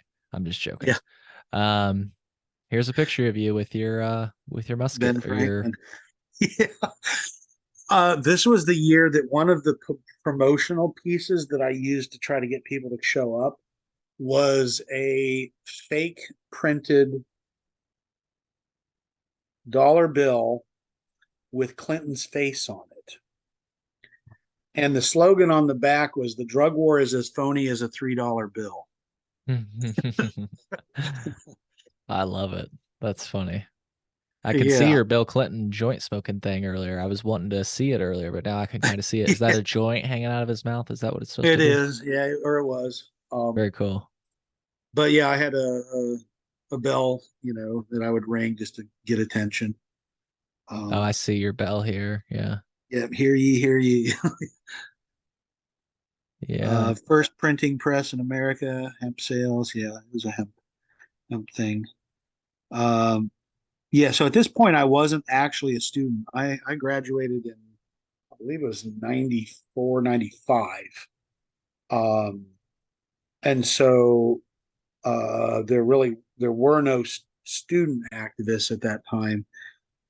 Even if it dwindles to a one-man campaign, Sloan pledges to be at his usual post every Hash Wednesday. Yeah, I was a bit of a diehard. There's no question. Only about 200 people gathered. Yeah, I don't. Again, it's hard for me to know if that was a real number or not. We always complain that they don't get it right, but Yeah. uh, 1998 beats the rain. There's Charles Atkins in the background. That's Here's, him. yeah, that's the cancer patient that survived. Um, that was kind of an iffy weather year, 98. Yep. It's always been on the third week of April at high noon, Sloan said. Yeah, this was before the era of 420, which became a big thing in the 2000s, Hmm. and late 90s, like 99. 420 was a reference to a police call sign, I think, about, we have somebody smoking cannabis. That was, we have a 420. But um, The original tradition was the third Wednesday in April, and occasionally it would fall on April 15th. So we would call it like a tax day protest. Oh, cool. Um, Yeah. but yeah, American Civil Liberties Union. Wow, can't believe you found all this stuff. This, again, some of this happened pre-internet, like prior to 1992, and Sure. from 92 to 98, 99. um, Even a lot of those records on the internet are just purged. They're just old. They didn't get, history doesn't always get kept, um, especially if it's a controversial thing. Yeah, and But that's why I love what we're doing here. We're not only releasing this video of you and I talking about it, but I'll be releasing this entire archive so that people can do with it what they want, and so that hopefully it lives on. it'd be funny to come up with the drug war is phony as a $3 bill. Um, there was also another sticker that I had made up for me called Spleef Illini, Yeah, and it was unfortunately at a certain after about a year, um, some of the Native American activists thought it was disrespectful, and I discontinued it because I really meant no disrespect. What sure. I meant for it to happen was for it to blend in, and nobody would just pay it any attention. It just looked like Chief Illini until they looked closer. Right. And then they'd be like, wait a minute, what's wrong with that? Um, so So yeah, it was similar to, if I could, I remember you told me that one of your friends did this. I'll share it on the screen here, but you were doing a similar thing where it was blend in. Like you said, you meant no disrespect. You're trying to make something that blended in, and if you just glanced at it, you wouldn't realize it's a cannabis reference. But if you really looked at it, then you'd realize it yeah, was. And the one you told me about was "Thank you for pot smoking," the American Cannabis Society. yeah. He was. Uh, I'm pretty sure he was out of Wisconsin as well, and his goal was to put these over all of the "Thank you for not smoking" signs. And again, that always just encouraged me. He was an old guy too. He was not a young whippersnapper. And I'm like, man, if he can do that, I can do anything. Like, um, and so sometimes it's stuff that you need to stick into people's heads, and sometimes the process of discovery is what will make it, resonate or stick in people's heads. yeah. Well, we're starting to wrap up, but I do want to be mindful of your time. Are you okay? Yeah, For yeah, I'm good. cool, cool. We're just about to the end of what I've got to share with you. Then we can close out with a little discussion. But you remember Oh, this? I remember the picture, and I've always wished I still had it. This was before the age of memes, but Sure. it was the age of Photoshop. And I don't know who made this image, but it was so, having it was a person with a screaming mouth, and that same mouth replaced their eyes. And to me, I was so like, I was still just as angry about the drug war in 99 as I was in 88. And I figured it was hard not to look at. If you didn't look closely, you might just think it was a screaming person. But when you realize that the mouth is where the eyes are as well, it Yeah. it was a It's pretty almost like bold. it's a disturbing image, but then when you pair it with the feed your mind, it's like, oh, okay. Yeah, So it really yeah, catches your mouth, and eye. yeah, the play on the feed and mouths, Yeah. and um yeah, to me it was almost like the scream, the Yeah. Yeah. the picture with the guy with the hands next to his face and screaming, Hmm. um or trying to, I don't know if he's screaming or if he's trying to cover his ears, either way. But it kind of evoked that for me. And so when I saw it, I was like, man, I gotta use it. I just, I don't have anything better. I gotta use it. Yeah. Well, to wrap up with the stuff I have archived, I'll just show a few others, and I don't know that this is Sure. necessarily going to trigger any memories, but it's just cool to see this stuff. For example, it's actually sitting right behind me, but I'm about to show you a picture of it. Got this envelope addressed to you.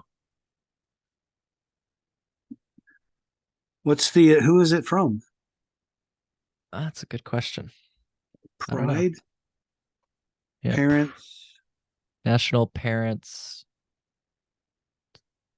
I'll have to look. Like I say, it is behind me, so I can try to get a better look on it because that's a little. Yes. So by the late 90s, there were groups like Mothers Against Mandatory Minimums. There was a safe drugs movement, mainly based out of New York. There were, a lot of different groups had started to form. It wasn't just normal at that time, National Organization for the Reform of Marijuana Laws. Lots of other organizations had started up. Yeah, so this is It's something drug education, right? Parents, yep, National Parents Resource Institute for Drug Education. that was it. Yep, yep. That's So what just their approach was, you know, don't lie. Tell the truth. And yeah, for me, the failure of the just say no of the 80s was that they lied. right. So the first time a kid tries cannabis and he goes, wait a minute, they told me I was going to be a bum. They told me I was going to die. They told me I was going to not be able to keep a job. And here I am the next day going to work. Like, they lied to me. And the danger of the lie was, now that if you lied about me or to me about cannabis, maybe you lied about other things too. And Yes. so, the being in the black market when cannabis wasn't available, now you're predisposed to a bad decision. Well, maybe they lied to me about whatever, cocaine or LSD Uh-huh. or something else. And that's a dangerous situation, right? Yeah. You want to talk about gateway drug? That's what Yeah, ends up. that was the gateway, because it was in the same illicit black market, and cannabis wasn't always available. So sometimes when that wasn't available, other more hard substances were, and so the lie is what was the gateway, Yeah. in my opinion. Yeah, no, I mean, I know it's anecdotal, but from my perspective, I had my battles with my parents, and like when I did finally try cannabis, that is the thought that came to mind is they lied to me about this. What else are they lying to me about? And that's a Yeah, scary question to come to a young man, and you wonder who you can trust. And it's like you say, just tell the truth. and it can lead you to feel somewhat invincible. I can handle anything. Yeah, That right. that's not a good way to approach things either. So yeah, the I was open to getting information from any and all groups that were in favor of change. Even if Yeah, it wasn't for all drugs, if they were open to the idea of change, I wanted to know about it. yeah. So I just wanted to cover a few bases, and we'll close with I think the best conversation, the a really good topic, which is like how are things today, and maybe we can reflect on that based on what we've talked about during this whole show. Um I just thought it was notable that one of the things you mentioned, and I have to agree with you. I was looking for where I wrote it down. Um, you said something to the effect of, I want to believe that the activists of the late 80s and early 90s kept the flame alive long enough for a new generation to kind of dilute the old guard's mentality. I Yeah. think you did Yep. that. I just wanted to say that. I think you did that. Oh, well, thanks. You and the others. Later in my life, my father got a medical card in Illinois, and I went back to him and I said, Dad, now do you see, why I was so passionate about change, so that someday you might not have to worry about getting arrested for some medicine? And he said, well, I never gave you a hard time about it. I'm glad you did it. And that meant a lot to me. Um, And then, Debbie Goldsberry went on to do great things with medical cannabis as well. Eventually, she helped even come back from California to help author some of the regulations in Illinois. I don't think they're perfect by any stretch of the imagination. I do have some problems with the modern version of decriminalization and legalization, but it's better. And maybe not for everybody, maybe not everywhere, Yeah. but the fact that we came this far, our parents' generation from the 60s, they thought it was going to change by the 70s. Um, when I was in the 80s, I thought it would change by the 90s. Stuff takes as long as it takes. You have to overcome the resistance, you have to overcome the mindset. And I think by activists all over the country, young activists and some older ones, not giving up the fight. Yeah, you didn't win every battle, but the fact that you didn't go away was huge.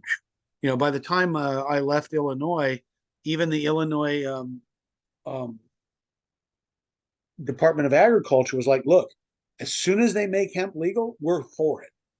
Like we'll advocate it. We'll get back into it. We'll make it another cash crop. We just need the politicians to change their minds." You know what I mean?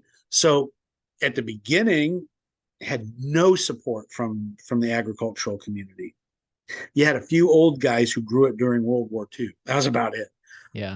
But the agricultural institution, they didn't come around until late 90s, almost 10 years of hearing us talk about it and push it and bring it to the public's attention and let people feel it and touch it and buy hemp products and eventually even they changed their minds. Yeah. And I noted that, there's one specific part of this story that you mentioned you didn't know if we were past the statute of limitations on, so feel free to leave out that detail. But when you talk about getting people's attention, not only did you do that, I think, but you also got the attention of those people you were talking about earlier, the police. Are you comfortable with just telling a little bit about that little story you told me about how you were getting followed? And again, we don't have to go into that Oh, one detail, but well, I mean, like I said, I tried to be civil. I tried to be open. I was being as honest as I could. Call me anytime. When that first hemp bus went down to from Champaign Urbana down to Springfield, and then from Springfield down to Carbondale, uh, the police would literally tail this bus from county to county to county. Like they knew what the hemp tour was. They knew that there was a bus full of activists, and they kind of followed us. And at one point, I believe it was in between Springfield and Carbondale, the bus actually got pulled over, and I was afraid they were going to search the whole bus. And I was probably the only student stupid enough to have a little bit of cannabis with me. Um, I say stupid because I could have got the guy's bus impounded. Right. This is civil asset forfeiture was hot and heavy in the 90s. That was dumb. It was absolutely dumb. And I was scared. I was scared out of my brains. Uh, and I tried to eat it wasn't a lot. I mean, it would have been a misdemeanor or something even back then, but I I had to try to eat it. I felt compelled to try to eat it, and I remember it being way harder than anyone would imagine to choke down, a dry leafy. I mean, just imagine eating a handful of oregano or yeah. parsley or anything, green and leafy. And it was, and nothing to drink. I was like, Right, this it is gets horrible. caught in your throat. I'm like, Yeah. In the end, they stepped onto the bus. They looked back. They saw half a dozen, ragtag activists. They didn't search us at all. And I'm like, well, at least I don't have to worry the rest of the tour. so, um, so yeah, that was a very interesting interaction. I was also on I don't know which year there was a local PBS talk show called Talking Point, and I believe it was late 80s or mid 80s. Yeah, late, no, let's see, late 80s, early 90s. Anyway, um, the the television show was ostensibly to address issues of the day. And the moderator picked three people. They picked the division commander of the state police from Chicagoland, which I think was a very big division.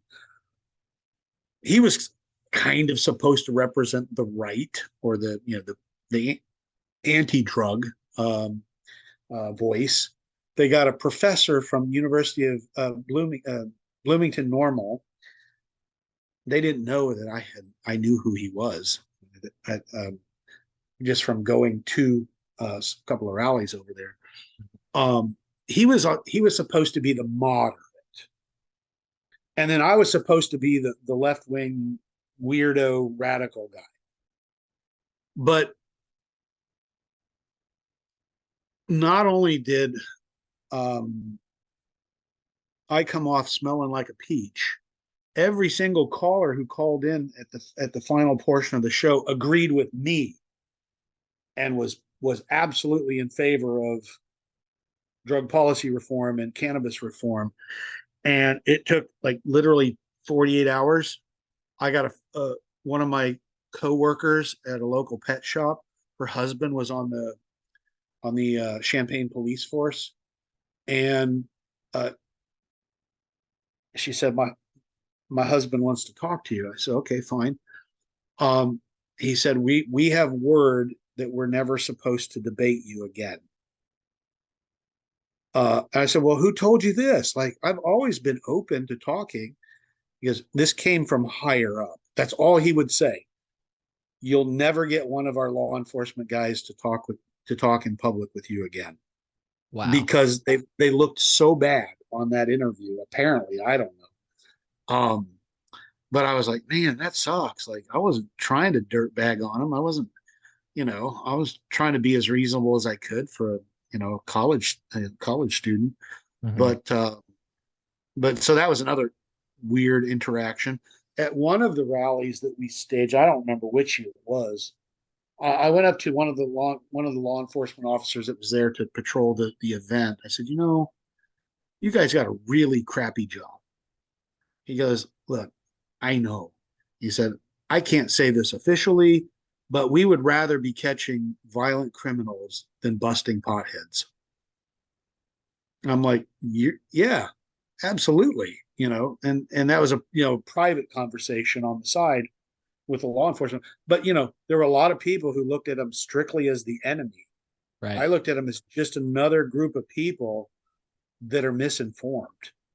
And but I knew from some of the private dialogue that they're not all against us. They're just being asked to do stupid stuff for stupid people.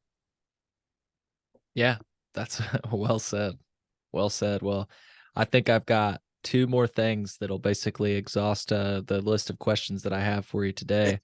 Sure. Um, just I thought it was interesting that you mentioned that Cypress Hill asked you to set up a booth talking about the legalization of cannabis. Yeah, I think they must have got my name and phone number from High Times. So yeah, they had a concert in I want to say it was 90. And at the time, you weren't really aware of who they were, right? Am I correct? No, well, not really. I wasn't really aware of they had a couple of popular songs on the radio. But I wasn't like a huge fan or something like that. I Hmm. knew them as kind of a stoner band. Mm. But I didn't own any of their music or anything like that. And their manager called me up and said, "Hey, we'd like it if you had set up a pro legalization booth at our concert in Chicago." And I said, "Well, I've got some flyers. I've got some copies of Jack Ware's book, and I don't know, if you think people are interested in it, I'll give it a try. I'll give anything a try." And so we were set up. I set up outside, right in the front as people came in, just past the bouncer. And most people weren't that interested. They really were there for the music. Uh, but it was the band's expression of their political belief. Because if they didn't believe in drug policy reform, there's no way the manager would have called me, right? Hmm. Um, but after the show, I, uh, I was able to make my way backstage with I wanted to give the band a copy of Jack Herer's book, and I remember going up these stairs, making a left, and there was a massive party going on, and I knew some of the faces, and somebody said, "Oh, there's some and so and so and so and so," and I didn't really know all their names, but I knew it was members of the band and other bands that were all partying together up there.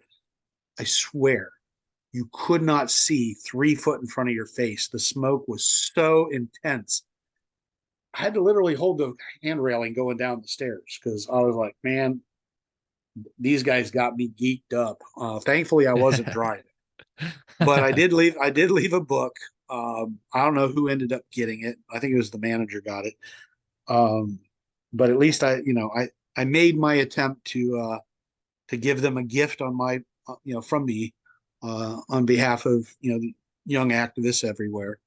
And just I remember telling them I thought it was cool that I got the invite, and I didn't really want to stick around too long because it was really intensely smoky, and I was not really prepared for that. Um, but it's another fun story, to tell, Yeah. that you got to meet the band of Cypress Hill. Do you remember them? Not really. I was, they got me messed up. Uh, but, But hey, that's the best story, but it It's the best kind happened. of story. It did happen, and I made it home safely, and I still worked my job, and everything was good.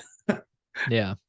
Well, I want to close with a conversation about the synchronicity around champagne, which I think will touch a few different bases that I had, that like the war hemp archives and stuff that you've mentioned.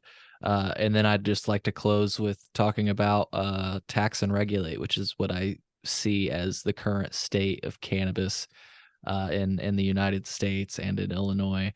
But before we get to that, that's our closing topic.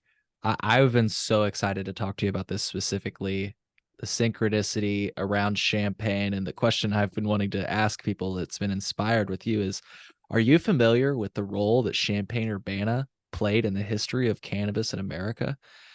Off the top of your head, can you, and I've got a lot of them written down, and I've even got some things ready to pull up to share while you're talking.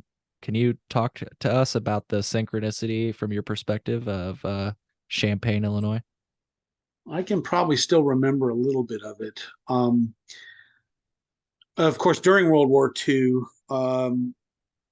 the Illinois effort to recruit hemp farmers was based out of Chicago, but one of the very first farms was just outside of Champaign. I believe it was in Rantoul, um, and so we were, and actually there was a farm even in the 1880s.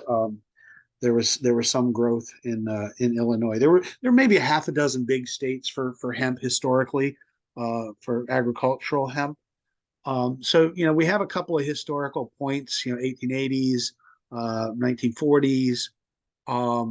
The There was I don't know which year, but there was a chemist, uh, Roger Adams, I believe his name was. I remember there was a chemistry lab at University of Illinois named after this particular chemist, and he was one of the guys who It I was believe, Roger yeah, Roger Adams. Adams. Yep.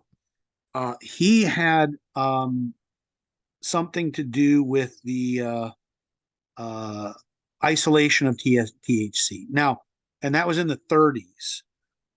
He is not historically given any real significant credit for that chemistry involvement.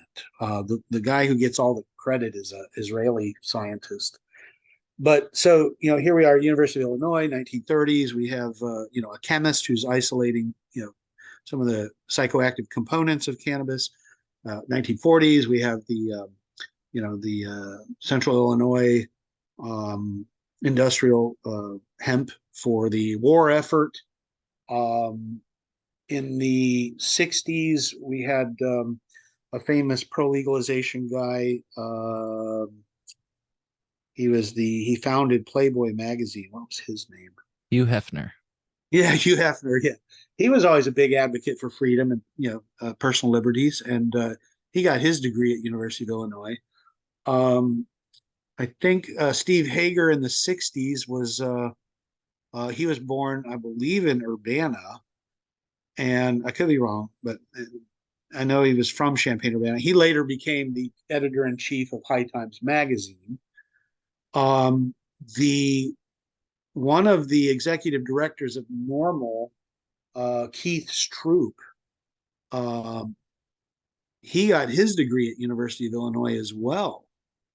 Um, so yeah, it just seemed like by the time the '90s hit, well, then in the late '70s and '80s, we had the Hash Wednesday, which was the sister rally to the Hash Bash up in Wisconsin.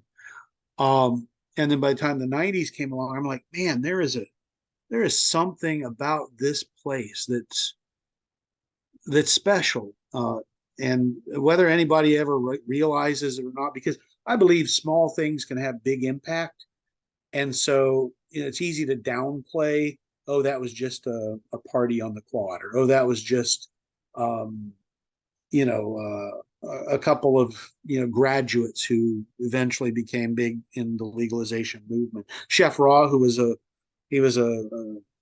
cooking author for High Times magazine, famous local personality from Champaign Urbana. He wore dreadlocks and roller skated all over the place. He was a rather infamous local character. Um, so yeah, it just felt like no matter what I did, that I was following in the footsteps of some kind of you know karmic path to change. And so no matter, it didn't matter to me, whether the rallies were big or little or whatever, just to know that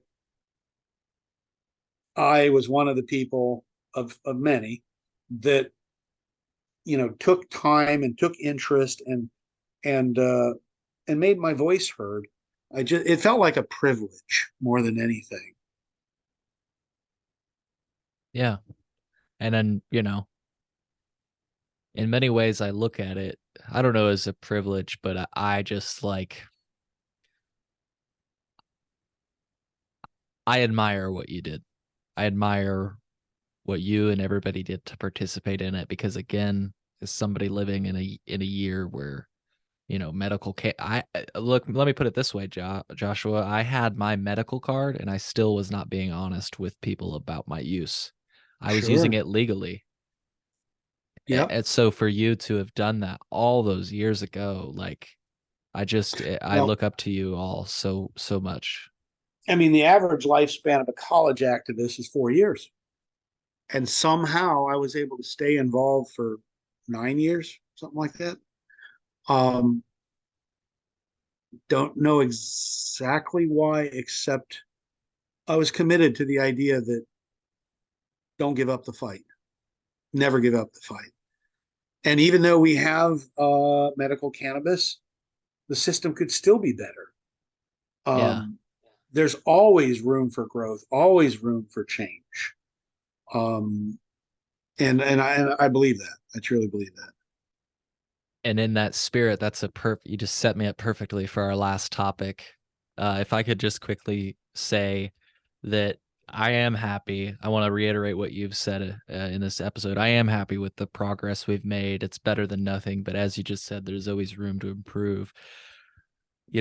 Tax and regulate is great, but one of my main issues with it, at least as it's practiced in Illinois and in most states, is that the criminal law is still the enforcement mechanism. So to give an example, if I'm shipping what the state determines to be a large quantity of cannabis, it's not a business offense. A better example maybe to use is if I'm serving liquor to people, right, that come by, and I'm serving it like commercially, I need a license in order to do that. And if I don't do that, I get hit with some like business fines. Oh Not, yeah, yeah. not criminal time. It's a business fine. And that's just not how it is in Illinois, or like I say, in most of the United States, even where it's I say in air quotes, legal, because as my our friend, the person that introduced me to you, likes to say, I'm loosely quoting him, cannabis is not legal until we can buy, grow, uh, gift, And so, possess, and sell as much as we want, need, or please. I'm yeah, loosely paraphrasing him.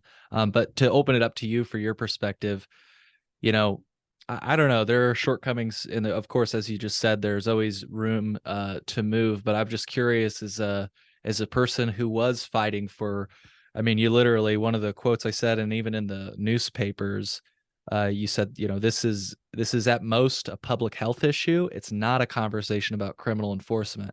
I'm curious how you, as an activist today, feel about the fact that criminal enforcement is still the primary mechanism. I hate it.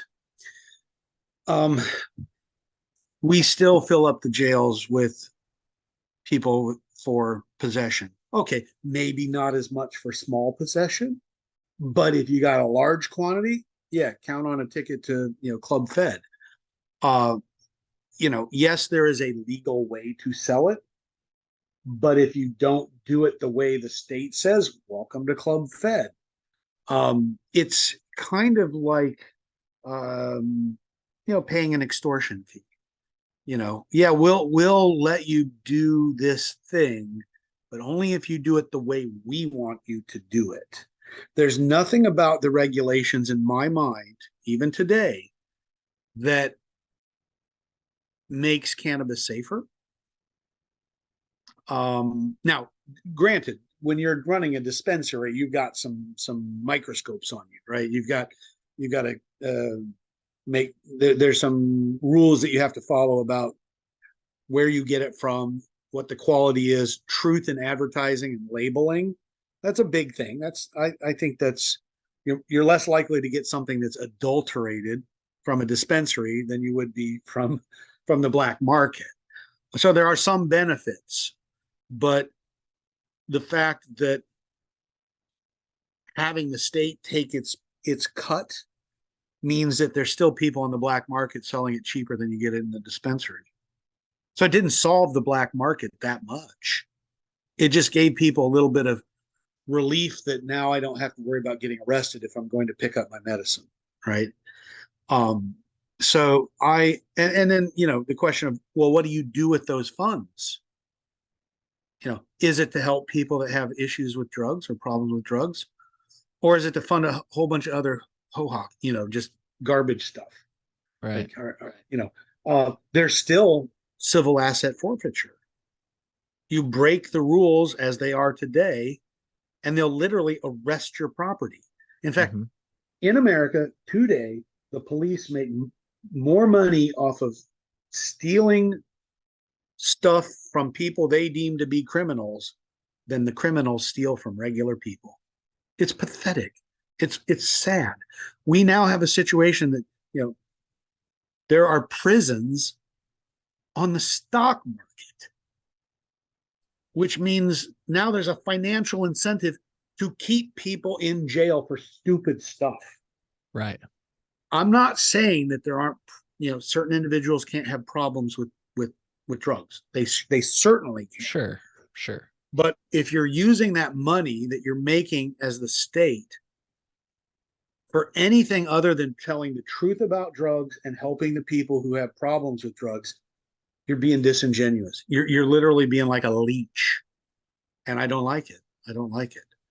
Um, yeah, I agree with the statement that our mutual friend made.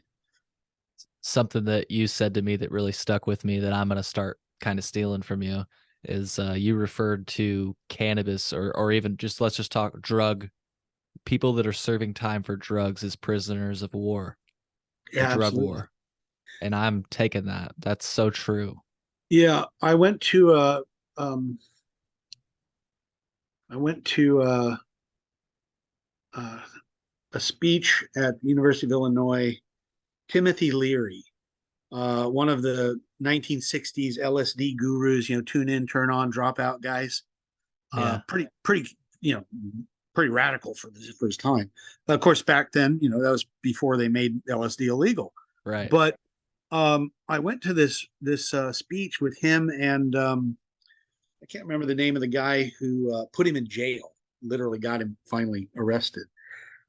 Anyway, I was the only one out of 1,000, 2,000 students watching this 60s guru idol that brought a sign, and I wrote the sign said 40 million prisoners of war since 1937, end the drug war now. And he actually pointed that sign out during his speech and then waved me up to the stage later on to sign it, which it was one of my prized possessions until it got ruined in a flood that I was living in a basement apartment, and the flood destroyed that poster. But I I see the prisoners of war, prisoners of the drug war, um, as victims of the state. They invented the problem, they contrived the solution, and all they did was hurt families. You could say, oh well, they saved my family from the grips of addiction. No, not really. Um, they broke up families. They took away the primary breadwinner. They forced families into the welfare system. So the taxpayers had to continue to pay over and over, and they put them in a system, a criminal justice system. It was like criminal university. Like the chances of them being, the chances of recidivism in the American criminal justice system very high. We say we don't want them to be criminals again, but that's not the reality of what's happening. And so then the cycle of poverty gets extended, the cycle of, repeat offenders, 3 strikes, you're out. It just absolutely, militarized the police, demonized the users, broke up families. It was just a horrendous period. It's the drug war has always been fallen on the backs of minorities harsher than it has, the white Americans.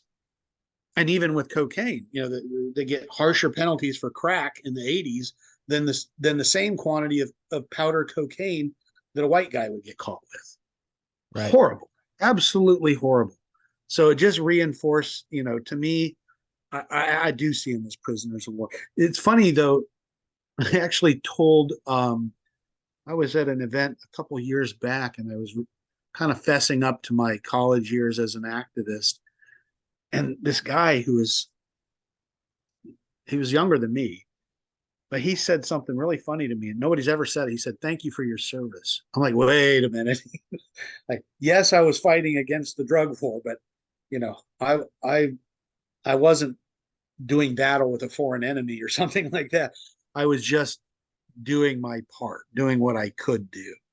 And he said, I tried to do that too. I was a reporter, and I always tried to give it a positive spin. And, I nobody would have known me as a pro reform journalist, but he said, not only would, the guys like you made my job more interesting, but behind the scenes, I was totally with you. So, thank you for your service. Like, that's crazy. That's a wild way to look at it. But it is and was a drug war. Yeah. And I I think that I lament the lives of law enforcement that have been lost in the pursuit of the drug war. I lament the lives of the families that have been, terrorized. I I I I can't see one drop of good by taking what should be at best a public health issue and turning it into a criminal justice one. To this day, I still believe the same thing. Right. Right. And there are so many ways we can go. I do want to be, you know, respectful of your time and everything. But like you say, I mean, prohibition. There's a reason. There's the idea of the ironclad rule of prohibition. I'm not sure if you're familiar, but it's the idea that drugs will always get more potent and more dangerous Yeah, and by one of the prohibiting reasons them. Nixon was, cracking down on the hippies was they were anti-war activists, and Right. drugs was a way to take them out of action. Whether they flooded the market 2 or 3 days before a rally, so they'd all be zonked out of their minds and less people would show up, or they would use drugs as an excuse to arrest the organizers. I mean, there's definitely stories in history of the state adulterating substances. You know, even during the alcohol prohibition, they would taint the alcohol and literally, you know, kill people and cause them to go blind. The chemicals that the state would spray on the wild hemp, knowing that some teenager or some, you know, hippie would pick this plant and then ingest something that had been poisoned. Absolutely unconscionable. Absolutely unconscionable. Yeah. Well said. Well said. Well, do you want to close this out with a short video, a very short 1 minute video of the synchronicity of champagne? Sure. I did you ever find the I mentioned to you before a CD, um, songs about reefer? No, I You have it didn't find written that one? down. I have it Yeah, written down, but yeah. that's from you know, pre 1937. Um, and it's fantastic. It's from the age of Minnie the Moocher. Yeah. When you know, when they had different slang names for cannabis, like, you know, tea, for example. And that album, if you ever come across it, I used to play that all the time. Fantastic, um, way to make people remember it didn't used to always be the way that it is today. So What'd you yeah, say it let's. was called again? Reefer I, songs? I think it's called Songs About Reefer. Okay. Okay, never mind. I thought I found it, It's a but it's a compilation album of mhm. jazz musicians from the 20s. Yeah. Well, yeah, let's close out. This is just a minute long video. I think you're gonna like this. It doesn't necessarily have to do with cannabis, but it's just more synchronicity around the Montage. town of Champaign. Yeah. So Awesome. Cool. Now, it's great to talk about our incredible innovations and unmatched higher education, and we want to make sure you know that you're welcome. You're welcome to come be a part of our diverse, culturally rich community in Champaign-Urbana. You're welcome to enjoy our thriving art scene. You're welcome to enjoy our low cost of living. How about some fresh farm-to-table food in Champaign-Urbana? You're welcome. And an unparalleled micro-urban lifestyle. How do we do it in Champaign-Urbana? Is it the people, the culture, the university smarts, the unmatched record of innovation? Is it something in the water? Yes, yes, yes, yes, and oh, yeah, the water has been ranked best in the country twice. So that's actually not the video I was looking for. I apologize. They did this. It's part of the same like PR campaign. Uh-huh. Yeah, they did this You're Welcome Champagne, and they talked about all of the different things that have come from Champagne, including like the compressed foam in a can, like Cool Whip, but what's it called? Ready Whip. Ready Whip, yeah. Air conditioning, the internet. The You first synthesizer. The first Yeah. electric synthesizer. Wow, I I knew that didn't. I knew a kid whose dad was the one of the inventors of the synthesizer, Alex Martirano. Yeah, I did not know that. I think his name was Salvatore Martirano. Yeah, very early innovator in electronic music. Yeah, I'm really sad I can't find that old PR campaign. It was that same woman, Yeah. and it was like You're Welcome Champagne, but they were what she was saying in it, and if I can find it, I'll add it after the fact. But she was saying that you can thank Champagne for all these things. You're welcome. Yeah. Yeah. You know. I think there was a famous pizza place that might have started in Champagne too. Yeah, Papa John's Papa or something. Del's. Papa Papa Del's. Del's. There you go. Papa Yeah. Del's. Yeah, it's known for just having great fucking pizza. So free advertising there for Papa Del's. Joshua, before we go today, I just have to say thank you so much for all of your time. You're very generous with your time, and thank you for your service. I do mean that. And I appreciate the walk down memory lane, giving me a chance to look back and reminisce. I'm not guilty of for anything that happened. We never hurt anybody. We never damaged anything, um, and we had some fun along the way. yeah. Well, Joshua, I don't I want to maybe have you back on sometime in the future. I feel like you still got some fight in you. So maybe we can make that happen. I'd be happy to be back. Cool. Well, folks, I hope you found as much value as I did in this conversation. We'll see you on the next episode of the Cole Memo. Don't forget about Hash Wednesday. There you go. Take care, everybody.